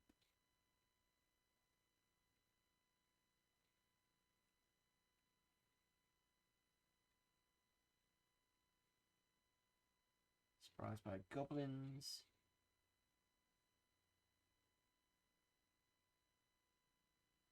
You're attacking with a melee weapon, you can just move into them and attack automatically to save coming out of movement and choosing aim, etc. Thought I did that. Okay, okay, never mind, I'll try it anyway. Get back, no problem there, Amiga Gamer. Right, okay, let's try doing that then, because I'm pretty sure I did try that and it didn't do anything, or did I? Oh, right, okay. I was being silly. Okay, it's fine. Brian is...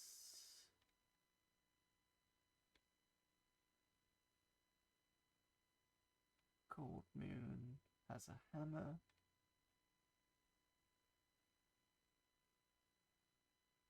Ooh, Gold Moon's dead. Oh no.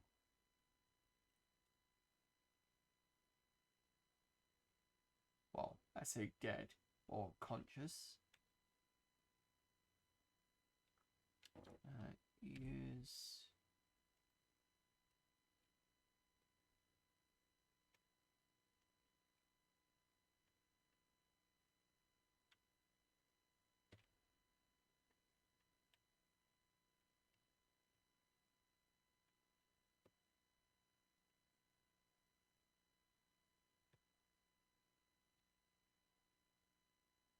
Yep. It's not good.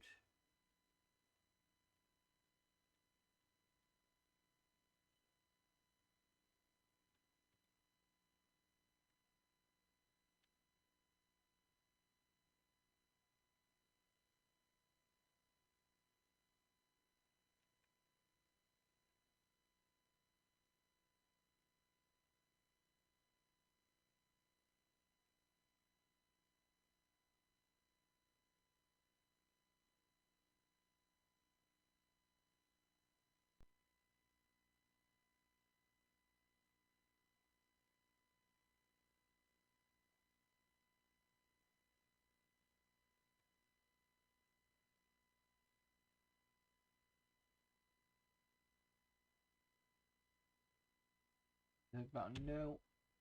15. Take money. 72.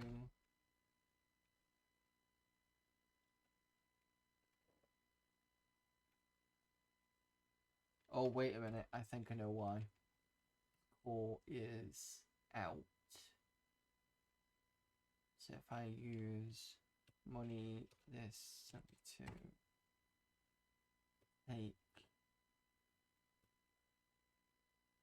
There we go.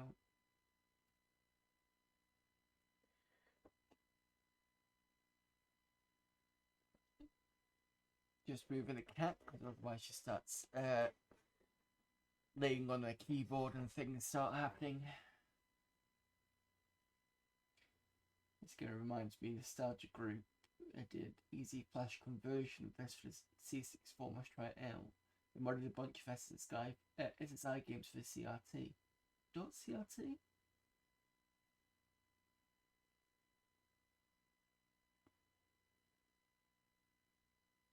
Is that a particular file format, or have you just put a dot in there and you meant CRT screen? Let's encamp. Rest for an hour.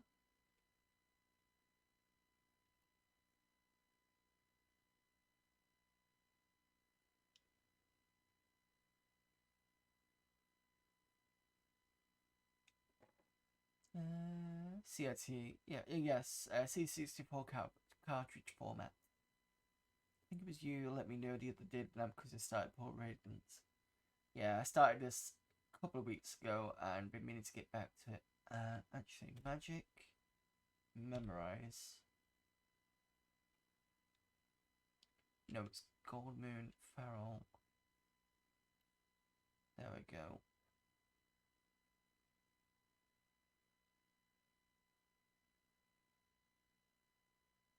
Already much on first level. Let's do this one.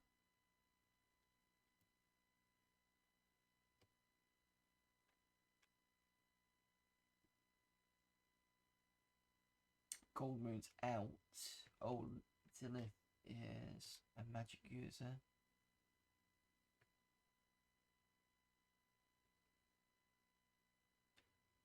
Memorize. Exit. Yeah. Gold Moon is out.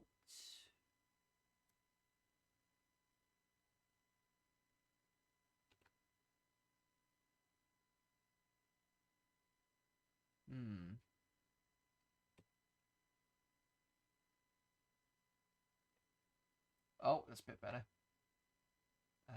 Leave from the kobolds. Maybe not. Okay. Yes, might have quietly advertised it somewhere. Don't remember where they're probably discussing D&D and I slipped it in. Thank you there, Omega Gamer. Kobolds actually shouldn't be too bad to take on.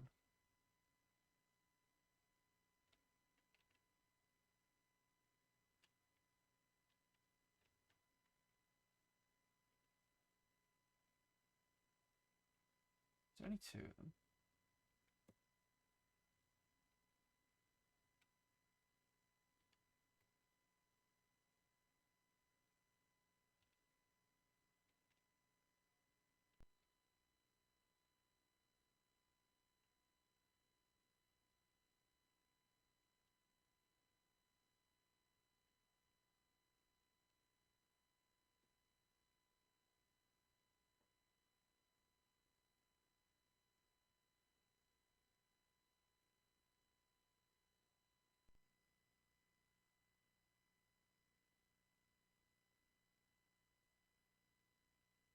About, no, I don't want to do that. Okay. Take.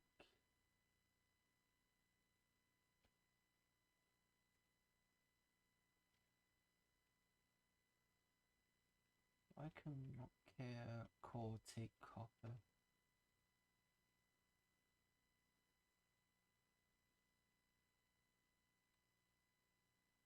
Oh, I can. Okay, it's fine. Right, so in camp, save B. Mentioned in chats whether I was playing Pool of Radiance to let me know. Or we've been at 80 on the stream, or could all be in Ed. We did actually have, when I first started doing this, I did try and put streamers' names in for the party, but they kind of died, so, and it was impossible to get them out of the hit points. So you all had 0. And at the moment we seem to be doing relatively okay. So let's sleep for another day.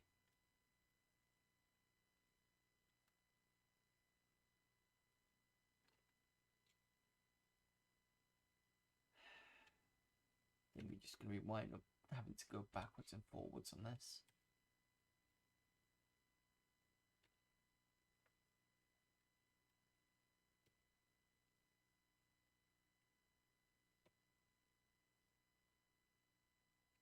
You can do on delay.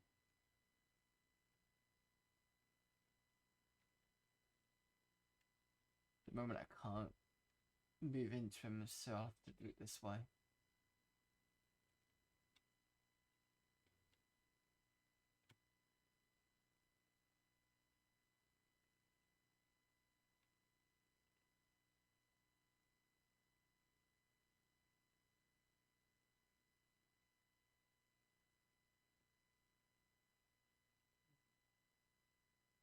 Done. Quit. Continue battle now. Let's take money. 6. Why can he not take any money? I found.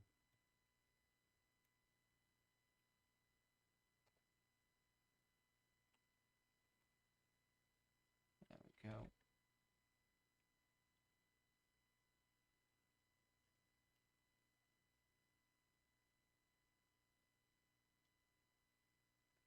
And save B. No, camp. Rest. For a day. Party of Orcs.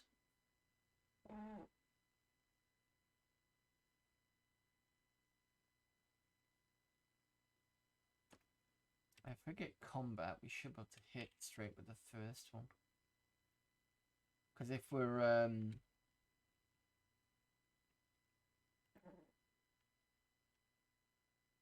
surprised, we should get an extra hit. And I can't seem to target the orc.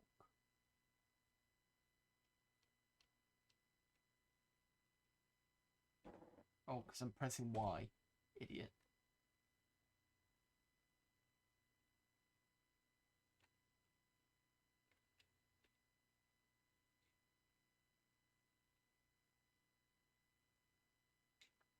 You can on delay, move,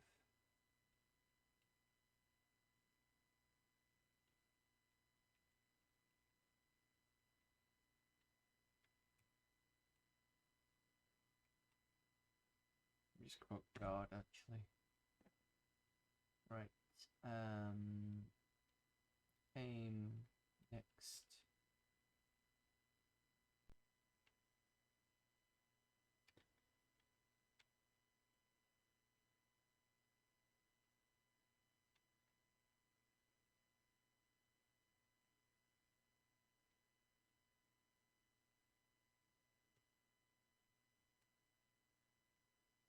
Not too bad. Take 48.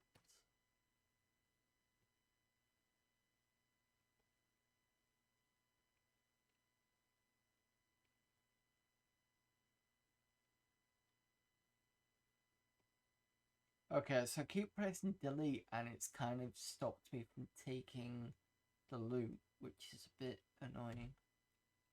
Let's come out of here.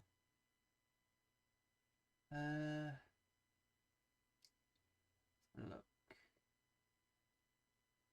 I'm looking at 2021 CRT remakes of Pool of Radiance, Curse of Azure, Secret Silver Blades, Champions, and Death Knights of Kryn and Buck Rogers. Looks like they applied all the C64 ones.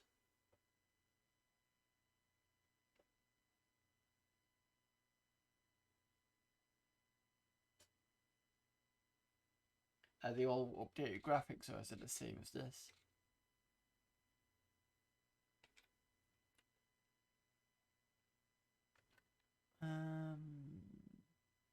Don't care about that at the moment. Let's just save this.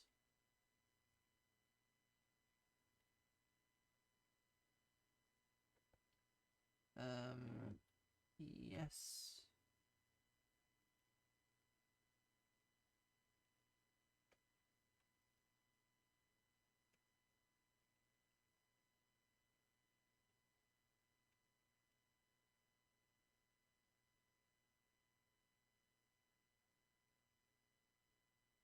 Exit.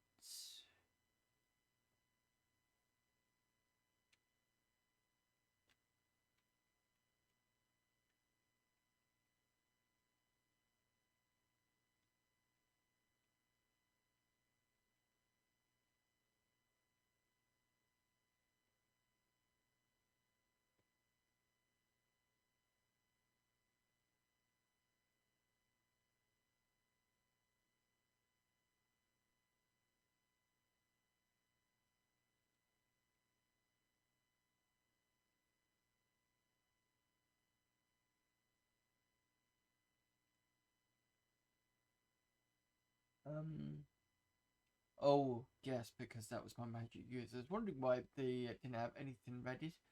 Right, sell. Yes, sell, yes, sell, yes, sell, yes.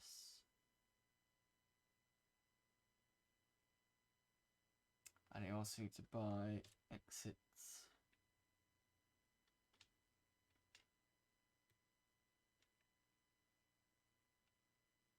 Set of darts. 1, 2, 3, 4, 5, 6, 7, 8, 9, 10. Accept.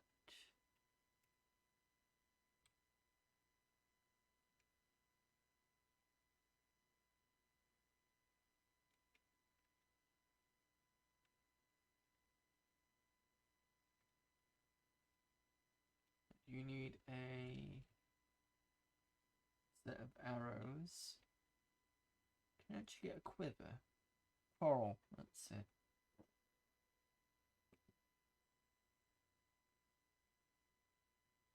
Original graphics, some improvements, code wheels have been removed, better title screen music. Oh, there's no title screen music on this version. If there is, I don't know how to enable it. Let me just double check just checking the manual. Quiver. So make sure quiver is more than one arrow. Does it say quiver or quarrel? It says quarrel. Oh, it's quarrel. Yeah, it's a crossbow, that's why. 20 quarrels, okay. I was thinking quiver for some reason. Which I think is the arrow holder.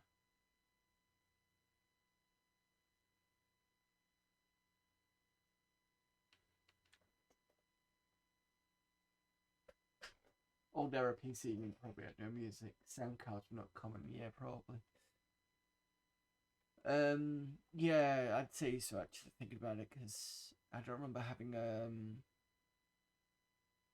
a sound card in the 486. I remember the PC beeper. And then when we bought a computer in 97, it was a Sound Blaster 16 beeper. I think it was.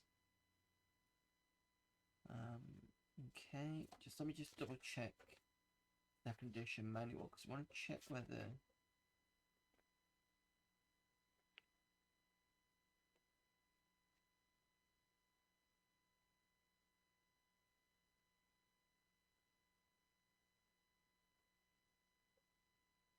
it gives me descriptions of certain weapons. So, just in case you didn't know, because I don't know much about these, Beck the Corbin is a highly specialized weapon of the upper classes during the late Middle Ages and the early Renaissance. It's an early can opener designed specifically to deal with plate armor. The pick or break is made to punch through the plate, whilst the hammer side can be used to give a stiff blow. The end is fitted with a short blade for dealing with unarmored or helpless foes. The weapon is about 8 feet long, Since the weapon relies on impact, a great deal of swinging space is needed.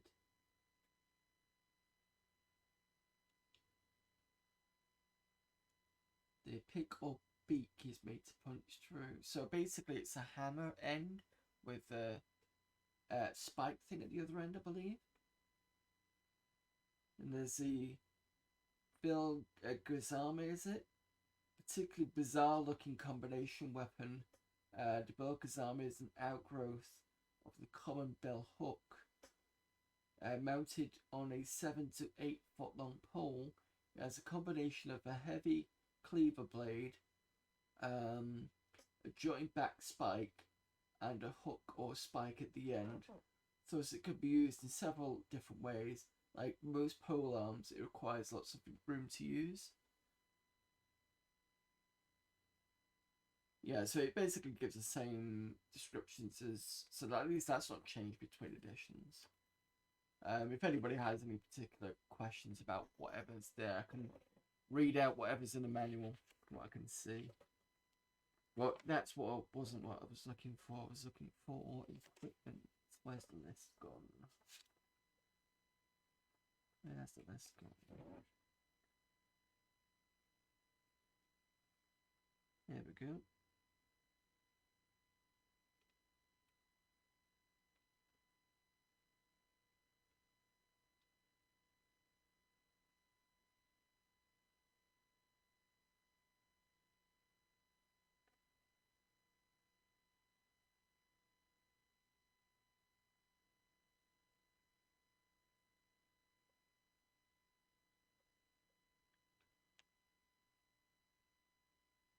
See, under the weapons on the second edition book, it just says under bows, you just get the bow. It doesn't say, oh, here we go, sheath arrow.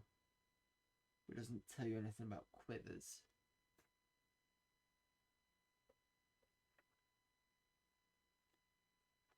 Anything in the descriptions?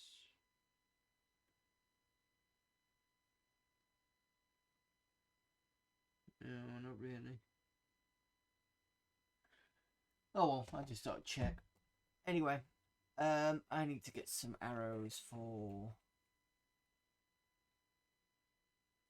my short bow user, sorry. There we go. So it's only cost me 1. So 1, 2, 3, 4, 5, 50 arrows should be more than enough. And then I can view items.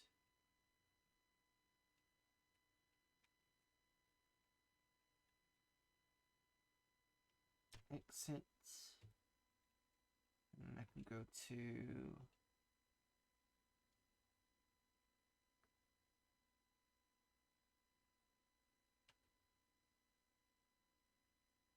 Carol, who has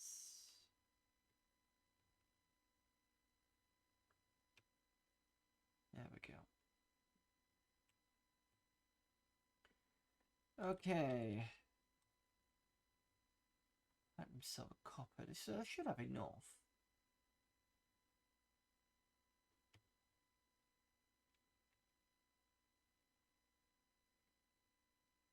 I should have more than enough to be able to. Right, okay. We're going to go to the temple. We're going to see if we can.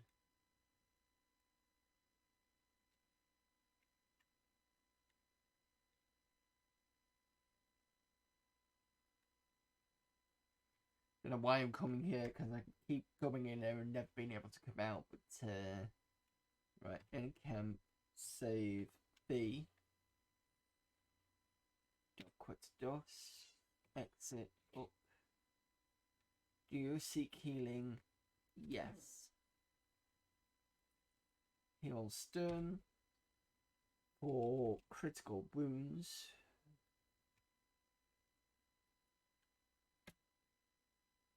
Yes, that done it. Yes, he is. No, he's not. Can I?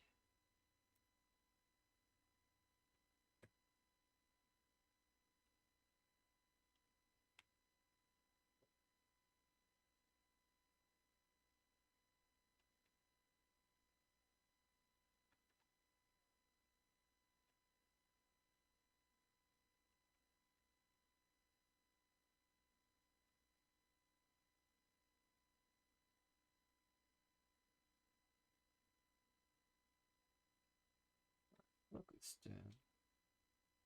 21, so I should be able to do enough for heal. Heal. No?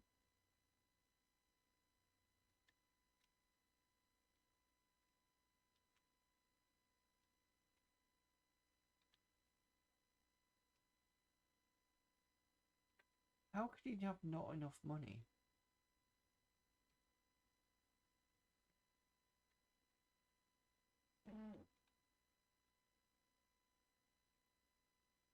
There we go. 6. Back in action with this one. Let's see if I can leave now. Never remember to leave this place.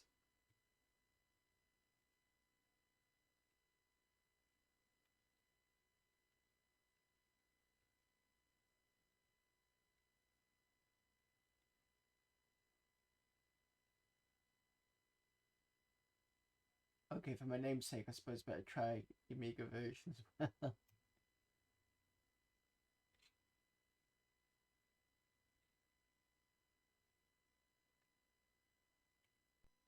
Yeah, I'd like to leave, but you won't let me.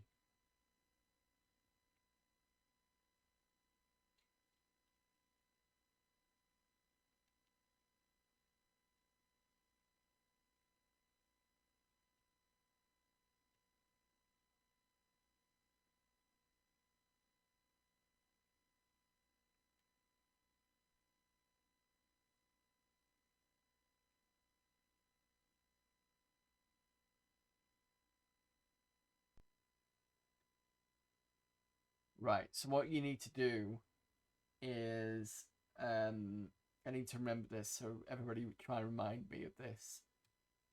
When you, when she says, do you want healing? You say yes, and then you escape it, because otherwise you end up getting pushed back. And then you can leave naturally, because you're kind of one closer after you said yes, and then exited. Right, let's encamp, save B. You know, it's not exactly great for my team at the moment, but...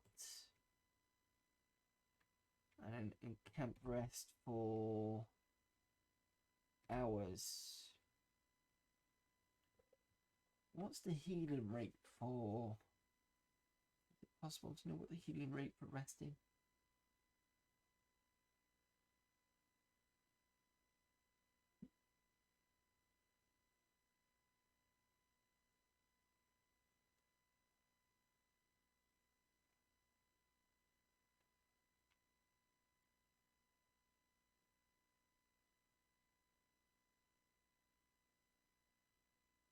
$34 and $105.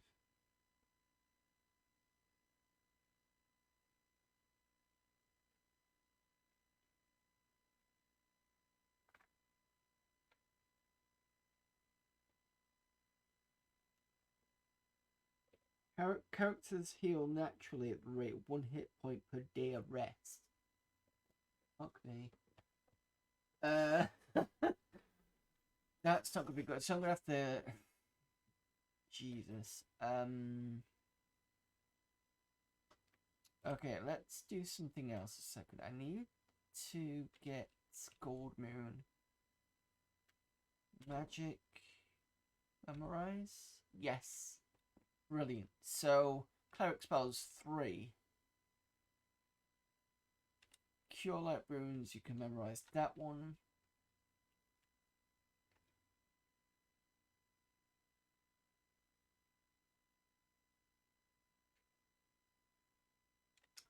Bless, which one was Bless? Bless was more like a buff, I think it was.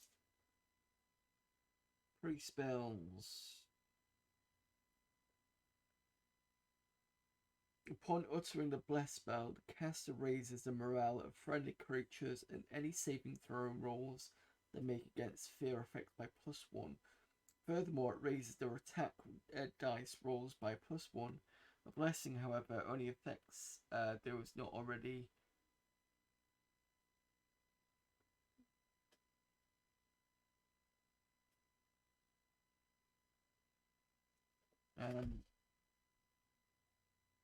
however, affects only those not already engaged in melee combat. Caster determines what range up to 60 yards of cast a spell, blah blah blah.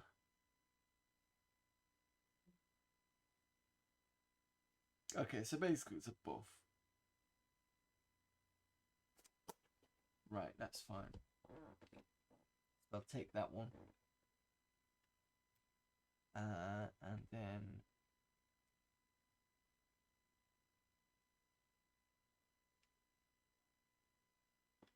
exit and come back in again. I know I've got one left. Just the other cleric of the party is fiddling. The best way to heal is rest in a tavern or somewhere safe and have them keep casting and memorizing the cure light wounds. Takes some time, but there's no time limit in the game.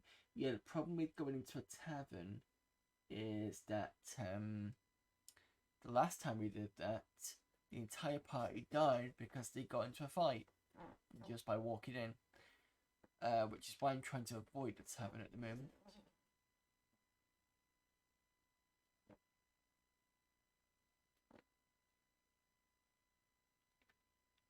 Memorize.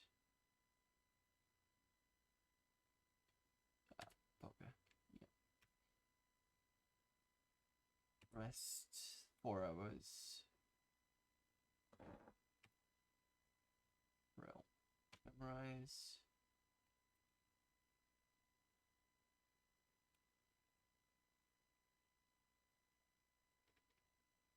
Can I get another cure light wounds? I think I can.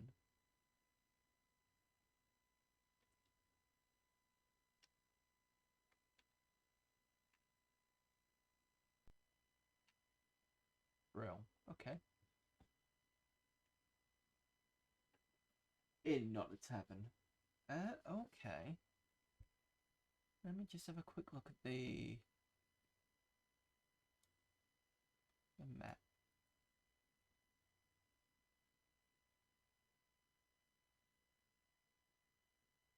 See, the problem is the map says shops and taverns.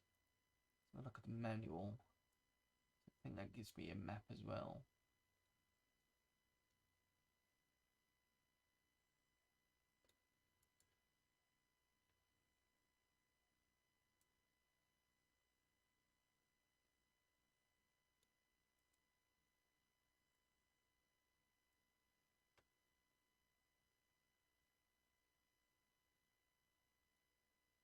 No, that one doesn't. Sure, there was another one. Reference card.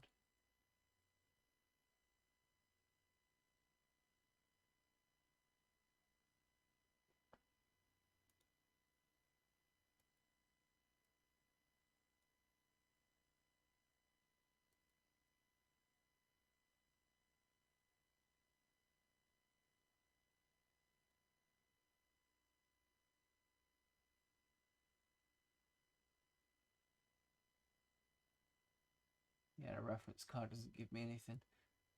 So, sure there was a second map somewhere. What's this one?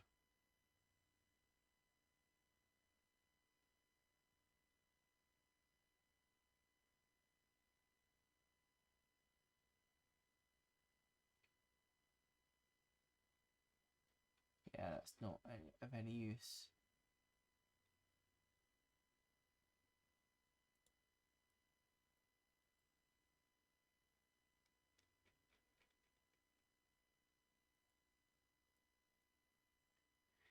Suppose what I'll do is I'll try coming in the tavern again, and we've saved it, so it shouldn't be too bad.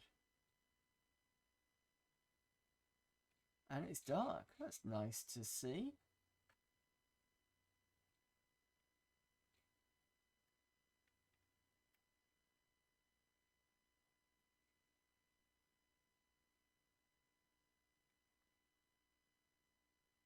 Okay, let's In camp, save B. Let's see whether we die. We're in a tavern. The area is filled with smoke and gossip. People are gambling at the tables. Does anyone want to gamble? Nope. You headed Tavern Tale 21.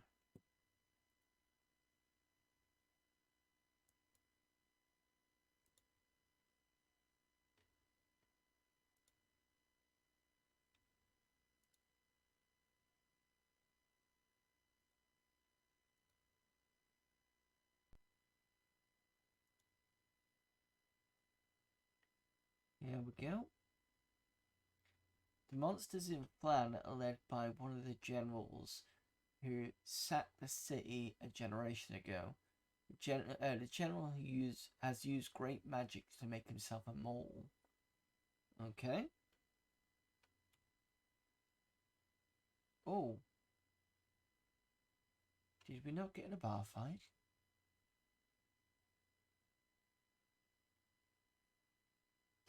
Oh my god. That's surprising. Let's rest.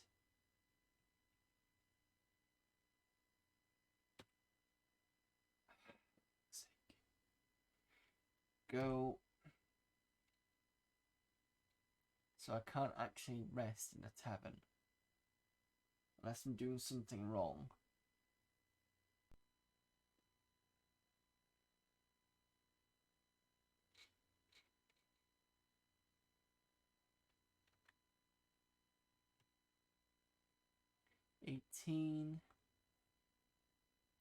Off to the east of Flan roams a tribe of marauding nomads. They've been pillaging villages in the plains with the help of a powerful artifact discovered.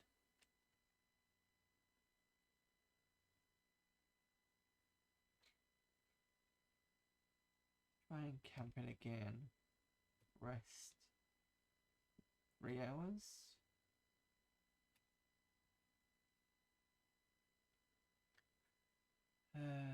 Go.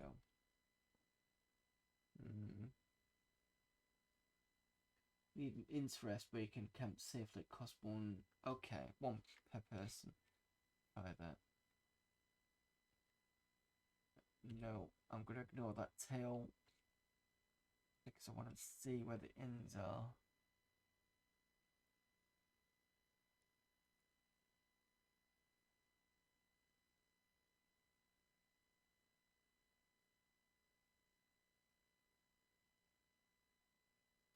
There's shops and taverns. Oh, I think figure out which one's going to be a. We know that's a shop.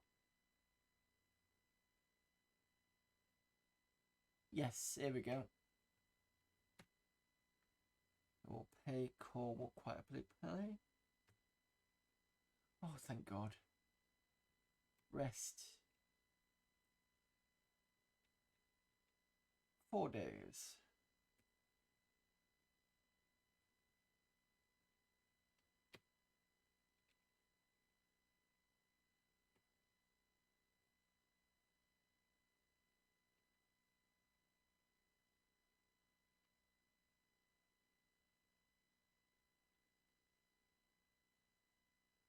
Well, we're done. Excellent. Thank you, Geeky Chappy. The shops will be closed when dark, but they will be open for some reason. It gets light at midnight. Hope you don't mind me helping. It could be confusing at first. No, it's behind it. It has been very, very confusing on occasion. I mean, it's nice to be able to play a game like this because I've heard all good things about it, but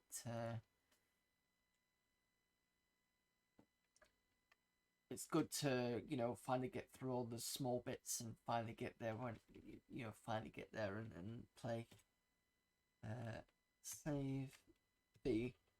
One of those ones where it takes a while for you to get used to it, and then once you do, it becomes a bit more rewarding. Which I'm enjoying this so far. And it's nice to hear the I'm just doing that so I can hear the the crunch of the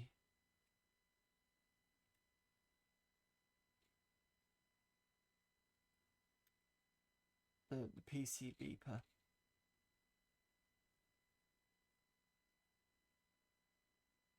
Right.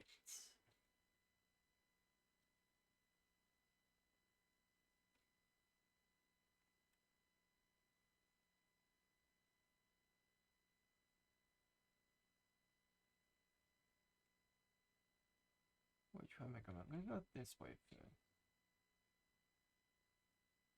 Surprise cat pie of kobolds. Let's go for it. View. Oh no.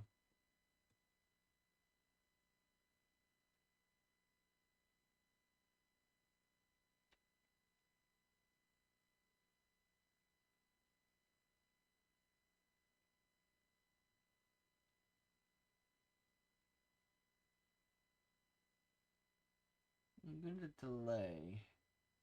I can't see where they are.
Oh, they're behind me. Shit. Is there any way to actually look around in this game rather than kind of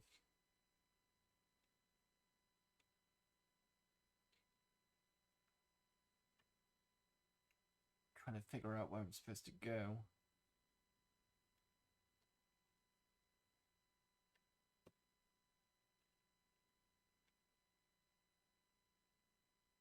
It'd be good if I can kind of have an overview of the area.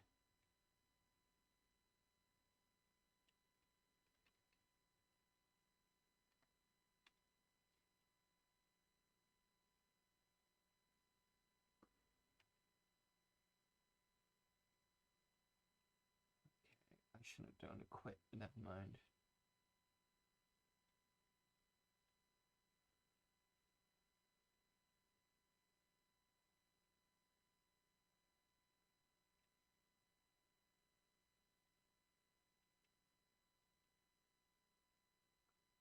Feel free to ask me if you have a question as I know the game very well. Though if I ignore you, I'm not being rude, I'm just tired of hearing some I have not heard. Yeah, so I asked before whether it's possible to look around without having to move around. So if, as we started the combat, I was kind of looking this way. Sorry, I was looking this way, and it's pretty much where we are now. But the kobolds seem to be up that way. Is there any way for me to look around, or do I have to move and hope? Or maybe what I should have done was just kind of quit everybody's move and see where the kobolds came in from. Might have been a better idea, but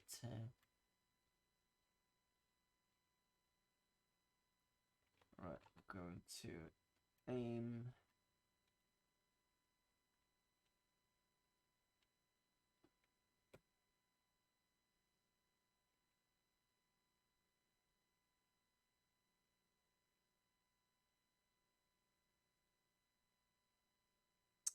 Okay. Can I short bow? No. Oh, idiot. That's why, because I forgot to ready that. Aim. Next.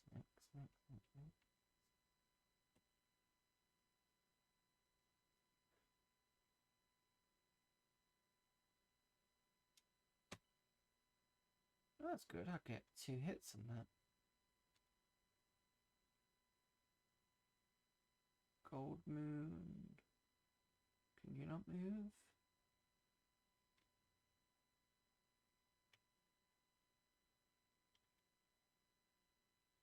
Aim.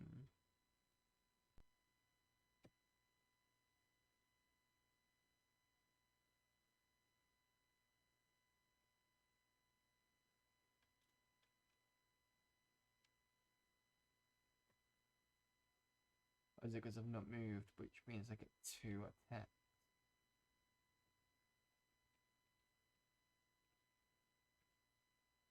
There we go. Don't quit.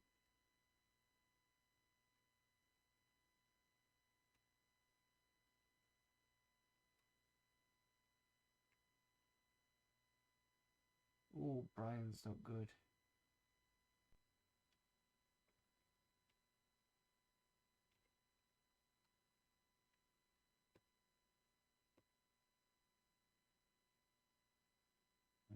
Encamp. Gold moon. These 2. Magic. Cast.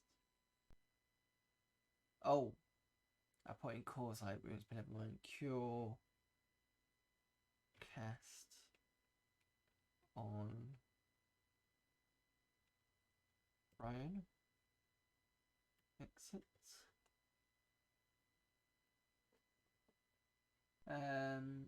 Best way to aim and then the cursor keys to look and come out of it. Oh, I see. That's actually a good idea. After you aim, you can choose previous to zoom in on the furthest where monsters get out. Yeah, brilliant. Thank you for that. Okay, so exit, save B. I'll quit the DOS. That's why I only. I will do another 15 minutes of this and I'm going to kill it for tonight because it is late.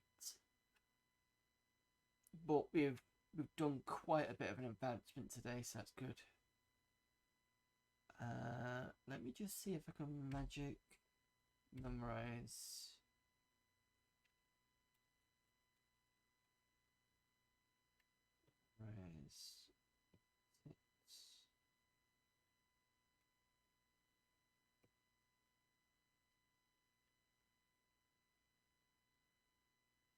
Combat.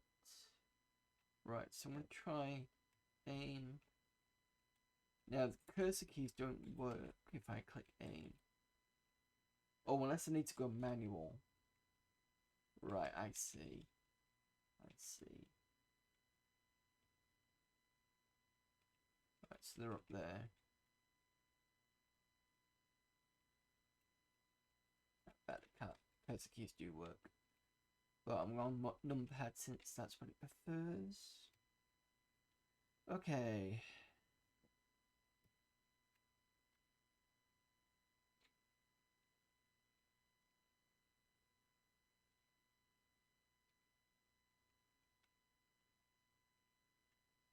Right, so then I can just click manual and do this. I see now. Getting it, I'm getting it. Okay, move.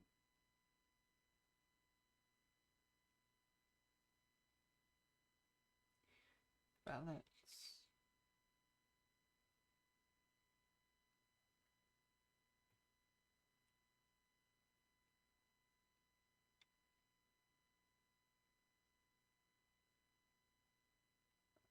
A manual. Brilliant. That makes it a lot more easier now that I've done this with the manual moving, manual attacking. Short bow, aim, manual. Let's go for the furthest one.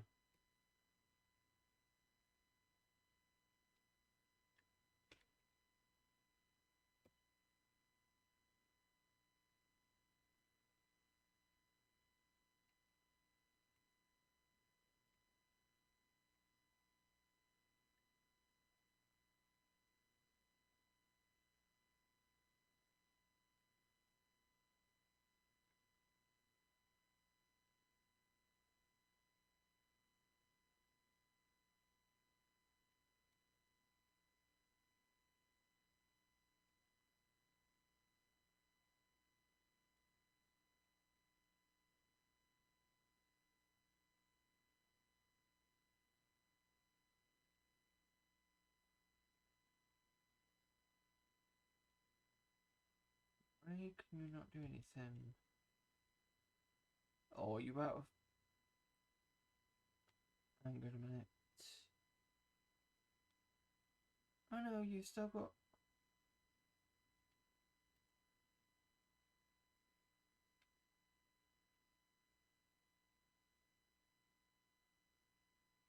Did the kobold run? I'm assuming they did.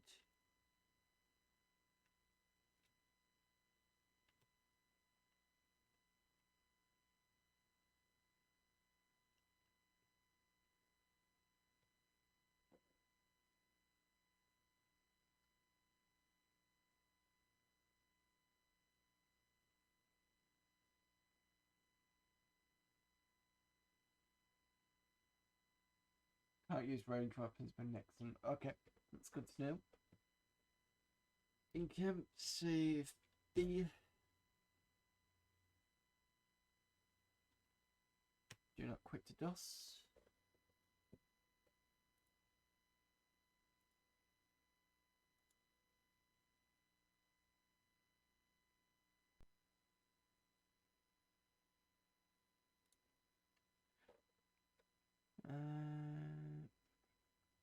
Did I actually memorize that spell?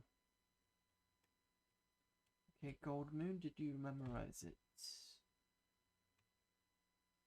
No, you did not.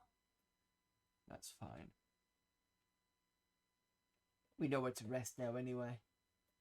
So I can do a bit more fighting for a bit.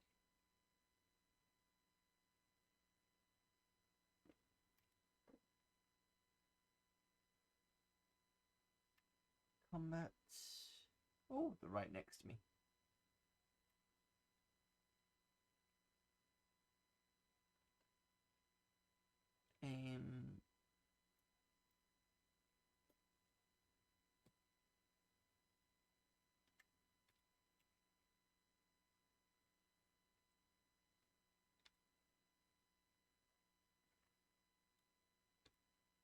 Oh, I didn't want to do that. Manual.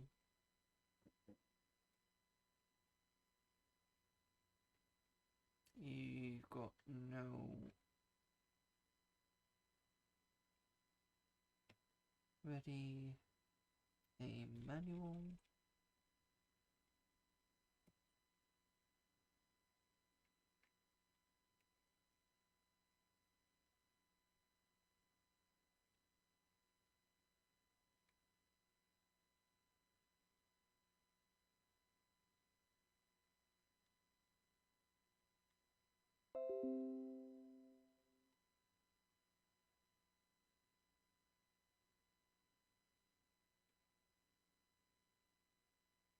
About manual. Take this one.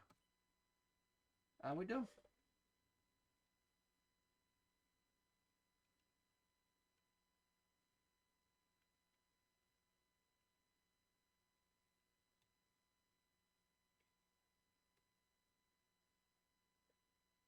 I'm stomping it now. Brian needs more. I'm just gonna get out of here if I can.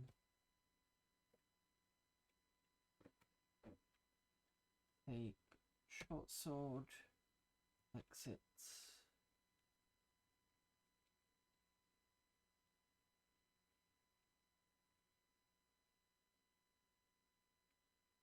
Fine combat. Brian can probably move out the way or get killed. One or the other.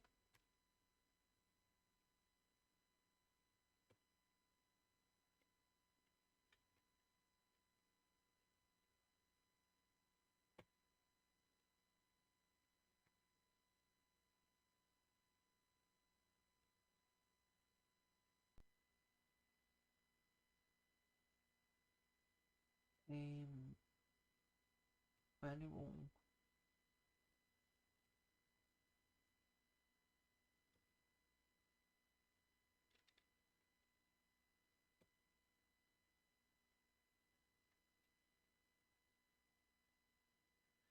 That was easy enough.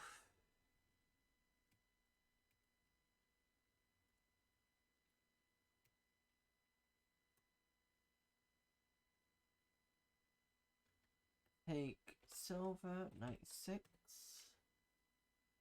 Is that it? Okay.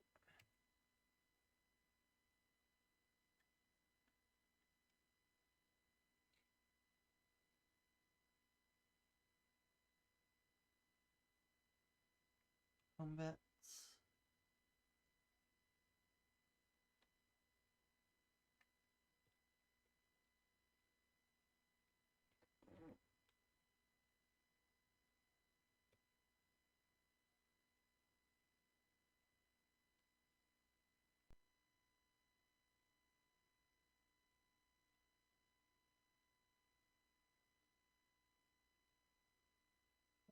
Aim, manual, let's go for the furthest one back. And you need to get another set of darts. Exit that. Then we need to remember to aim manual. Go with this one. Move here, move there. Aim manual.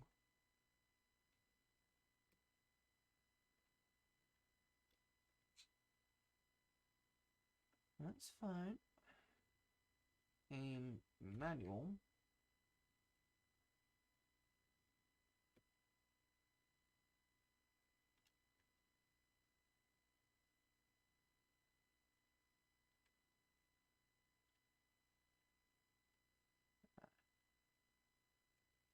Didn't have any arrows ready.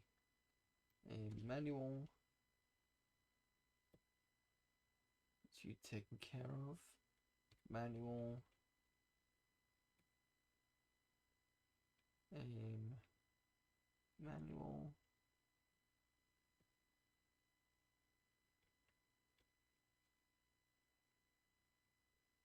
Aim manual. Aim manual.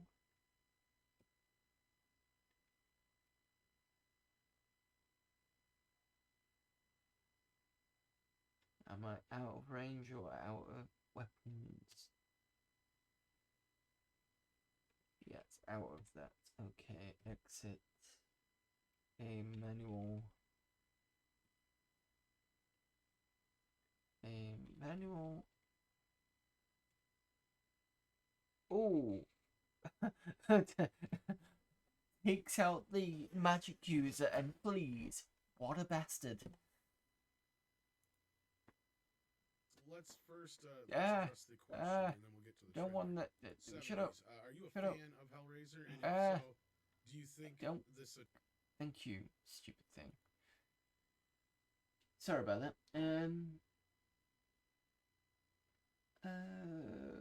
When a 2 minutes down, you might want one of your back roads done bandaged to stop them dying.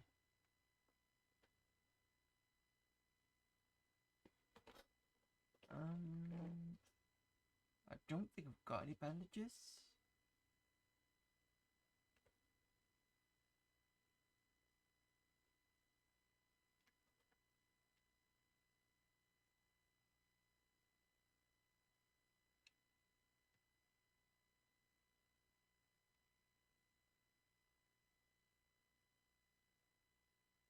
Oh, quick is basically auto thingy. That's fine. 21. Take money. 96. Take hammer. Exit. Out. Finally.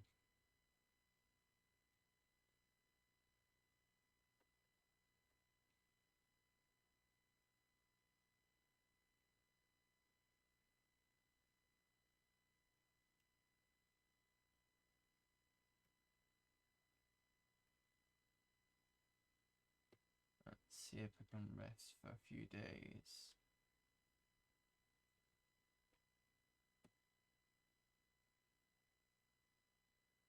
There we go. Right, and camp save B. And we're gonna quit the DOS. Yes. Right. So we are done for the stream. Oh, that was quite an experience of what was I gonna say? That was quite an experience of a D&D for all box gold box stuff. Quite fun as well. Nice to see the interactions being a lot slower than it was last time because it was much quicker. And it was nice to actually go into a tavern without starting a bar fight, killing all my party. But at least now I know that there's a tavern round the corner, an inn round the corner, sorry. So if that ever happens again, we can just, stay there. But yeah, the first fight we got in the tavern, it was just full of people all around, and they just went gone. What was you saying? Another tip: you can use join to put all of your arrows and darts, etc., together to save having to select a few new batch when you fought. Oh, okay. Right, I'll try and remember that for next week then. Thank you very much, Geeky Chappy. Tavern brawls are brutal. Yeah, there you go, word brutal. Thanks, Dempos. No problem there. Thank you very much. So thanks everybody for popping in.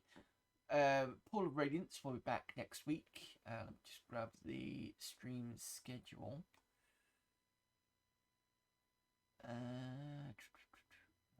So, back again on Friday.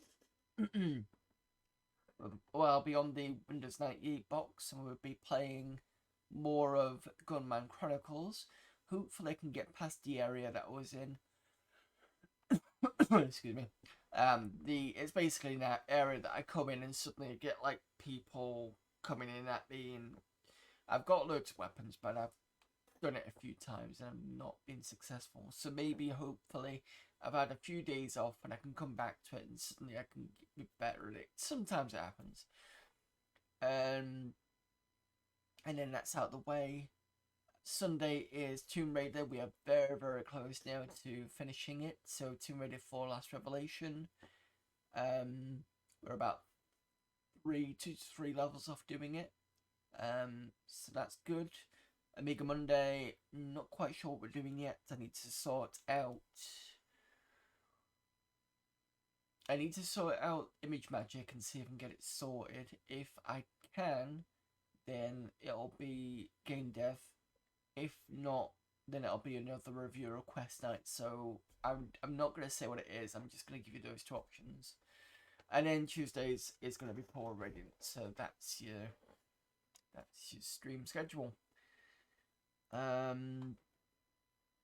Let's see who is available for raiding.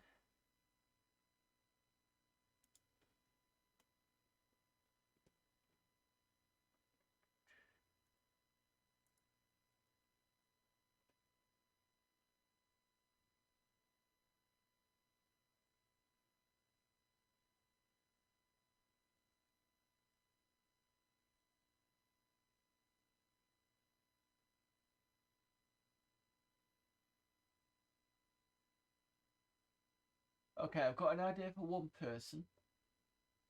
So I'll mention who that is. That's Tundagosa, who's playing Master of Darkness on the Sega Master System. So that is what's it equivalent to? Oh, it's basically Castlevania for the Master System. And if I remember rightly, when I last looked at it on eBay, prices for that game are quite high. It's not a bad game actually. It's not as, I wouldn't say it's as good as Castlevania, but it's not that far off, I'd say. So unless anybody else has got a better suggestion, I think Tunda's a good one to go raiding.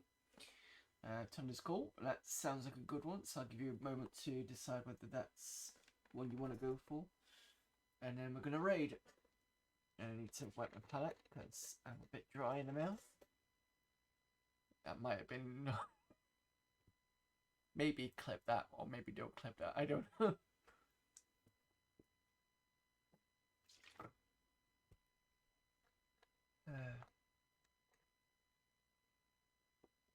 Right, that's better then. Right, so since nobody's suggested anybody else, I'll give you a couple more minutes and couple more seconds. And then we're gonna go over to Tone to Go, sir.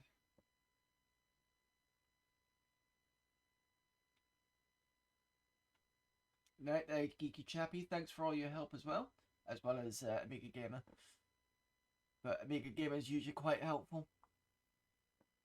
But yep, thanks anyway.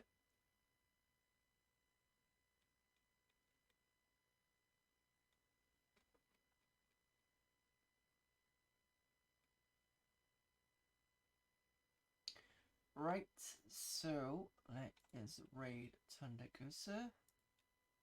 Start that raid.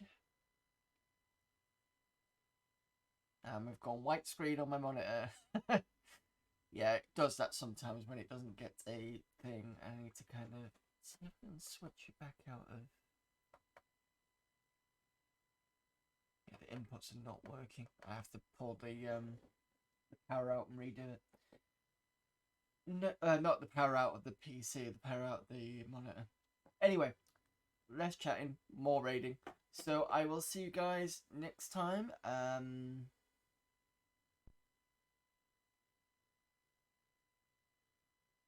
Sorry, the minute went a bit funny. Yeah, so I'll see you guys next time. Thanks everybody for popping in, and I will see you soon. So, see you later.